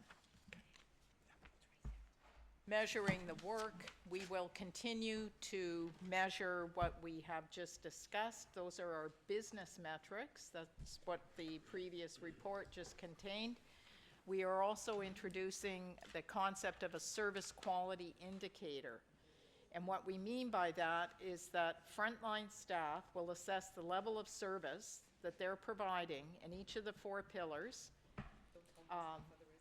We're hosting a tenant election in April so that we will have tenant leadership in each of our hubs. Tenants will then be asked to weigh in on the level of service that they're receiving at a hub level, that 300 to 400 unit level, and where there is a discrepancy, then it will be management's job to go out, work with frontline staff, and right the ship, bring the building back up to standard. We have been doing this work with our union partners, staff from 416, our superintendents, cleaners, CMP1 have completed their service quality indicators, and we are just starting the process to gather the same input from our tenancy management, community safety and support streams. So that work is underway. Logistics and support. We are physically creating tenant service hubs in 92 locations. It's very important that tenants know where their service hub is, that it's clear, that it's welcoming, that it is a good environment for tenants who come to frontline staff who will be working out of the hub to get that service. So our Noah Slater, standing at the back of the room, has done very significant work in developing what the standard is for the hub in terms of space, look, and feel. We have consultant teams out working with superintendents, staff in our buildings to carve out where those spaces are going to be. Design drawings are being prepared. Those design drawings will be shared with the hub teams that are actually going to be working in the space, and also, as our tenant rep requested, tenant leader, with tenants. So each of the 92 hubs design work is underway. So by the end of March, we will have our staffing model in place. We will know who is working out of each hub. We will have the 3 regional offices, East, West, and Central, open. East and West in their permanent location. Central, because it requires a full build-out of a space that's currently vacant, will not be complete until September, but we will open the Central Regional Hub and operate it out of this building at 9/31 while that construction completes. So the staff teams will be nominated in place. The staff teams will start meeting as integrated teams to support their hubs. They won't be physically located in their one of 92 hubs until we complete the construction and until they feel, with training, that they're ready to make that leap. Okay, so the 3 regions will be up.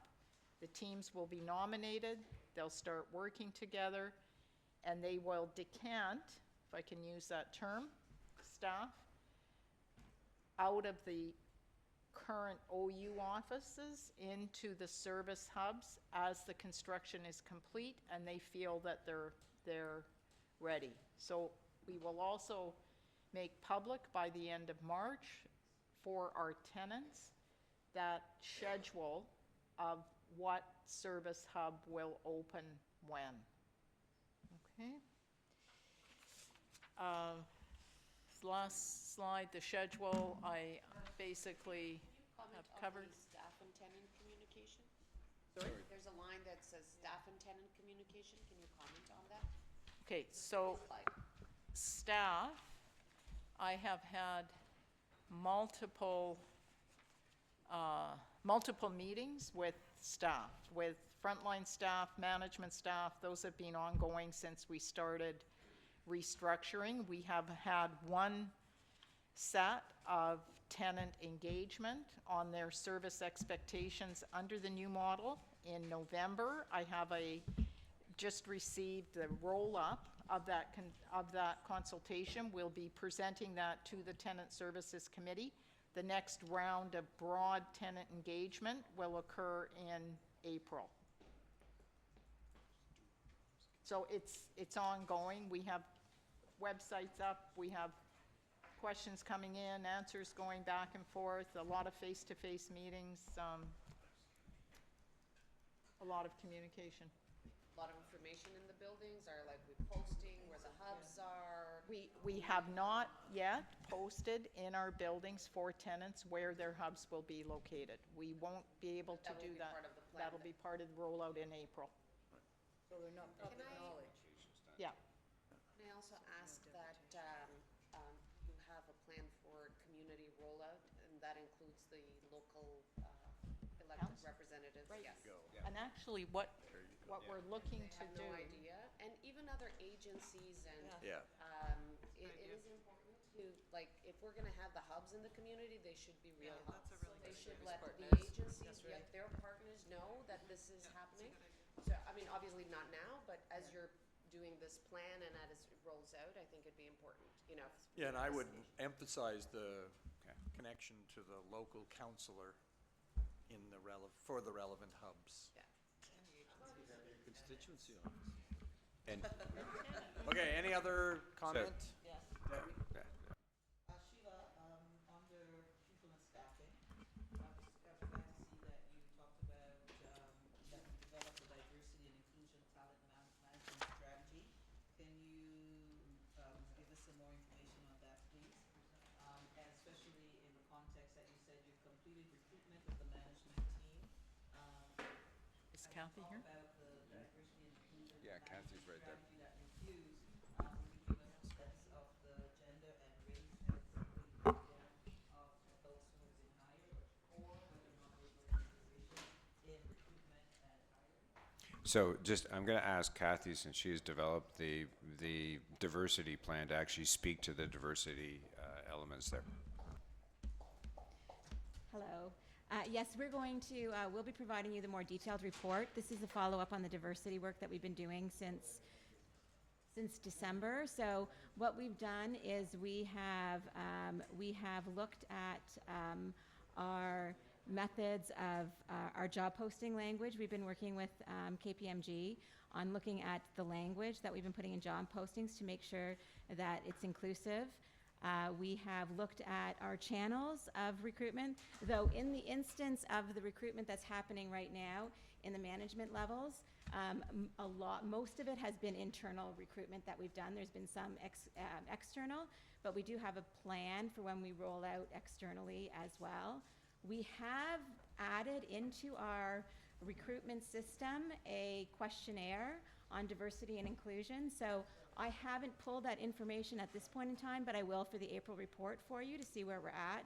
We also recently did which closed last week, we did a people manager questionnaire on diversity, and we will be reporting back on that in the April report as well. So we have many different pieces that we're moving forward with in our diversity plan, as well as you will see probably in the next 2 weeks, we will be recruiting for a senior consultant for diversity and inclusion, so we've prepared all that material.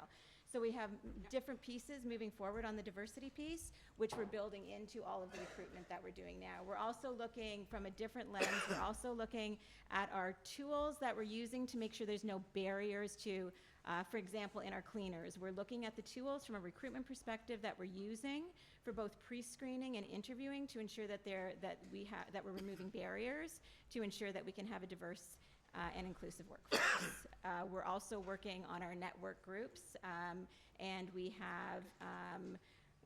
are putting more prominence on our internal network groups and building our internal network groups. So we have several pieces that we're working on right now from a diversity perspective. Thanks, Kathy. I'm looking forward to the April report. Okay, thanks. I'm very happy to hear that as well. I was just wondering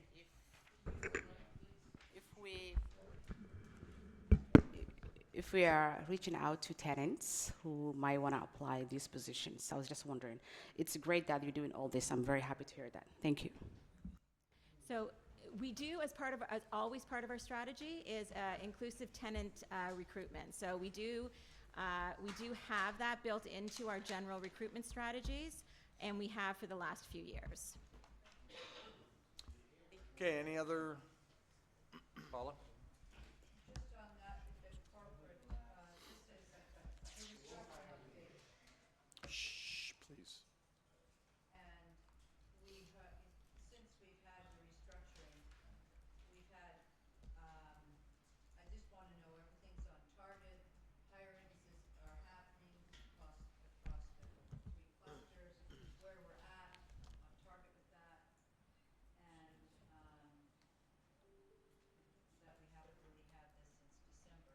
And then I just want to raise up that this is a great report. It's fantastic, everything that's going on. I really appreciate all of the great work and everybody's doing, because it's hard to change the shift dates. I do think it's important, though, for the board that from the point of view, let's say, of the seniors unit, and we'll go back to that again, understanding where that's at and that configuration, we need to hear that, where things with the development unit and how that, what's going on, that is part of our oversight as well. This is about all the buildings that aren't the seniors buildings. That's what I'm thinking. So I don't want to have that now, but Yep. I do want that update at the next board. Yep. So we're clear, and the RFP on the single-family homes, that will have been done. There are a number of big pieces, and I can't tell you how happy people are to have what I'm gonna call the vertical pillars, the 3 areas, things are integrated, it's great. There's a number of other pieces that go around it that I think we need to hear about. Yes, and we will. So go back to the senior, I don't wanna do that today, but what the Yep. seniors are doing, which is Yeah, it's that whole package of, all of those. There's like 4 or 5, things that all fit in. Yeah, agreed. one we're doing, Yeah. and then relations with all the rest of it, so that would be great. Yeah, Perfect. And Thank you, Sheila, for all the work. yeah. okay. John, then Linda. Sheila, there's 92 hubs. Who's working out of those hubs? Is it the community service coordinators, the assistant general managers? There, I mean, the superintendents, the CMP ones who do maintenance, the cleaners, the tenant service coordinators, the clerks, the CSCs for access and support, the CSCs for engagement, and on a rotating basis, the special constables. So some of those individuals are office-type people and will be in the hub when they're at work. Some of those people, like superintendents, CMP1s, cleaners, will have posted hours in the hub. And how we're looking at those individuals is that they are all subject matter experts in the service that they provide to the hub. So these hubs, what will be the hours of operation for tenants to go in and talk to staff? So we're looking at an 8-hour hub. Okay, so basic cycle. workday, right? Correct. Open on the weekends? So we will have cleaners in the buildings On the weekends. on the weekends. Right. And we're extending. So I just want to clarify. So just when we identify the high needs buildings, that's where we are extending the hours of cleaners? Right. as opposed to, and the hours of superintendents, so that we've got coverage, happening in those two. The hub is a more centralized location, so we'll have multiple buildings in it. So I just wanted to make sure, just in case people say, well, what happened to the extra hours of service? So a hub is how many square feet? Oh, Right. hub, Yeah. it's on average between 800 and 1,000. Okay, so the A size lot of of it, about that the is- size of a unit? Yeah, Right? a lot Okay. of that is, or not a lot, some of it is existing, Right. and some of it is repurposing what exists there now. So have we taken units, livable units out of circulation? Not one. Not one. So where did this come from? This came from, that's great, that's great. So No, this- that was like. This came that from, was like, oh so my this came God. from storage units or, Space that was derelict, okay, we've been very, Right. very careful about not taking units out of service. We'll have a report what's, for the board. We may be able to put a few units back into service. but- approximately, what's been the capital budget for the 92 units? So if it's millions of dollars Right. to roll out 92 hubs plus the regions, and I can provide that breakdown at the next board, but it is significant, Okay, and it's part of our 2020 capital plan. okay, thank you. Linda? Just a brief comment. Thank you so much for the overview. I think this is really exciting and something that we actually need to be following closely. It would be great, this is a good news story, and there's a lot of moving parts, and I think to Paula's point in terms of other agencies, I'm out in the community a lot, and I think that this is a good news story, and it's hard to actually share adequately with the seniors piece happening. So thinking about proactively a communication plan that actually is for multiple stakeholders. I know that we've talked about it previously, but I think actually we might need the tools because we tend to be revisiting the same questions on things that we've already been presented to. So maybe we need the little story that comes into our binders, right? Because for very good reasons. They're good questions. And that's good, because we are developing, the communications piece is actually, in development right now, but that's a good add for, you've got a package that explains it, yeah. A one-pager. I just want a clarification on when we're gonna get the number of the capital costs for the hubs and the regional offices. Are we gonna get that through email, or are we gonna? We're gonna bring it back to the next board meeting, but we can send it out in advance of that. I don't think Sure. there's need to send Yeah, it out. okay. Yeah, board's good. Okay, good. Okay, motion to receive. Yes, offline and at the Don, next board. Brian, all those in favor? Aye. Work plan and strategic, so, we're kind of at the point now where we're supposed to go back to the in-camera meeting, but let's, Dara, you have some, So I'll be quite quick. The board has before it today the proposed work plan for the board for the 2020 calendar year. We put together that work plan based on what we understood in the governance unit to be action items that were outstanding for upcoming board meetings, matters that would progress to the board from work that is done at the committee levels, and matters that the board deals with on a regular basis. It provides the board with some indication, although it's not absolute, for a number of reasons, of the types of matters that the board will be dealing with at its various meetings in the coming year. It's also an opportunity for us to check in with the board in order to determine if we've missed something, if there are matters that the board members are aware of that should be included in this work plan and aren't.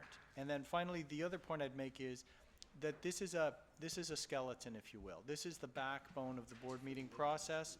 It does in no way limit the board's ability to request additional items to get added to the list of matters to be dealt with at a particular board meeting. For example, the matters that we've heard that the board wants to hear at the April meeting will come to that meeting, notwithstanding the fact that they weren't part of the original work plan. yeah, and we, for example, would now add, the pest management report would now be a regular quarterly or, as appropriate board thing. So I prefer to call it, instead of skeleton, a living tree, which branches can be added to as we wish. Or chopped off, yeah, says Nick. Says Nick. Anna, sorry. I just have a question about our internal auditor work. I don't see anything in this plan and how it's gonna report to. How 'Cause do the- we- But what was the subject? His work plan, what he's working on, his works, his reports. I don't That- see any that's at work the- from our internal That's at the auditor. BIFAC. That BIFAC. That's at BIFAC. The report's in the BIFAC. It's in there. And it's not gonna come to the board? Oh, Yeah, so I mean, it's kind of, as we've noted in an earlier discussion, the degree to which those are reported up to the board is subject to those management, the board chairs, and then anything the board wants reported to it. So at this point, we left that to the discretion of the relevant board subcommittee to be doing the work. At an appropriate point, I probably would come up to us once a year. Yeah, exactly. I think once a year. Probably do that in the context of a BIFAC report on the Yeah, agenda I item. think the board needs to have some insight, oversight of, Well, of the work. to be honest with you, it varies. I've certainly seen independent audit issues done at an audit committee and not at the whole board. Can I just, So it depends, right? I'm just going to say, Mr. Chair, that should something go wrong, which it has in the past, around internal audit, it is the board that is in trouble, not the management, not the internal auditor, and it then becomes a board matter. So it's very different than any other board because it's all subject to Auditor General and all the financial oversight. So I'm just letting you know that, Boards are that way, but well, yes, I'm I sorry, understand the point. there's not a public report to city council from all other boards unless you're a city board, which happens to be one of those requirements. I'm sorry to All disagree shareholders with care you. what happens at their I'm not saying they companies. don't care. I'm indicating, I've been on this board when we've had an issue around finances and there was not enough oversight over the audit part. So I'm just flagging that. Board members can make up their own minds.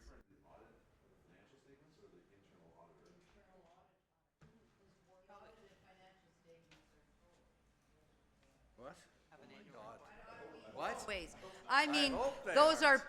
KPMG, PwC, they're rote, everybody gets them, we all had them. It's really what the internal auditor may be flagging or saying everything's fine, so we can feel like, yes, if something goes wrong, we have different information. I'm just looking after everybody. Sure, so Adele's on the phone, so, yeah, so Adele will flag for you. Yeah. Here? Yeah, so all we're gonna do, all we're identifying for your purposes is that at one of the appropriate points where BIFAC reports to the board, you as chair ought to bring the internal audit to the board as part of your report, so the board itself has an opportunity to review and assess. So as you go through, as you plan your year, at BIFAC, at an appropriate point, the board would like to have you report on the internal audit function and findings, process, whatever, to the board for a discussion at the board.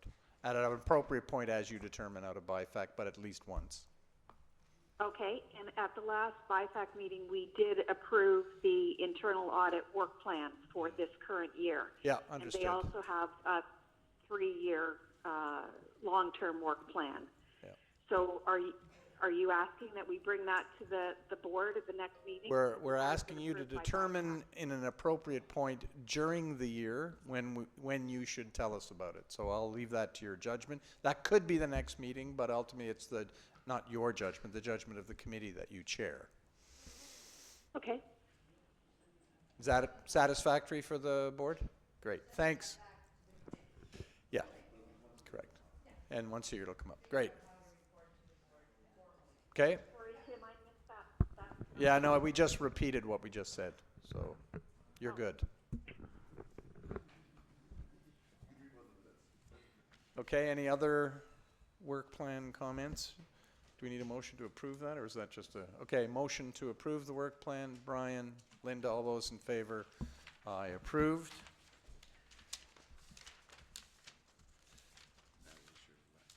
We we have anything else? Is that the last item? Sorry, I think that there a the walk-on, only. add-on, or It's not a walk-on, it's just a verbal update in relation to, we wanted to express to the board that we understand that there are concerns about this meeting space and our continued use of this meeting space.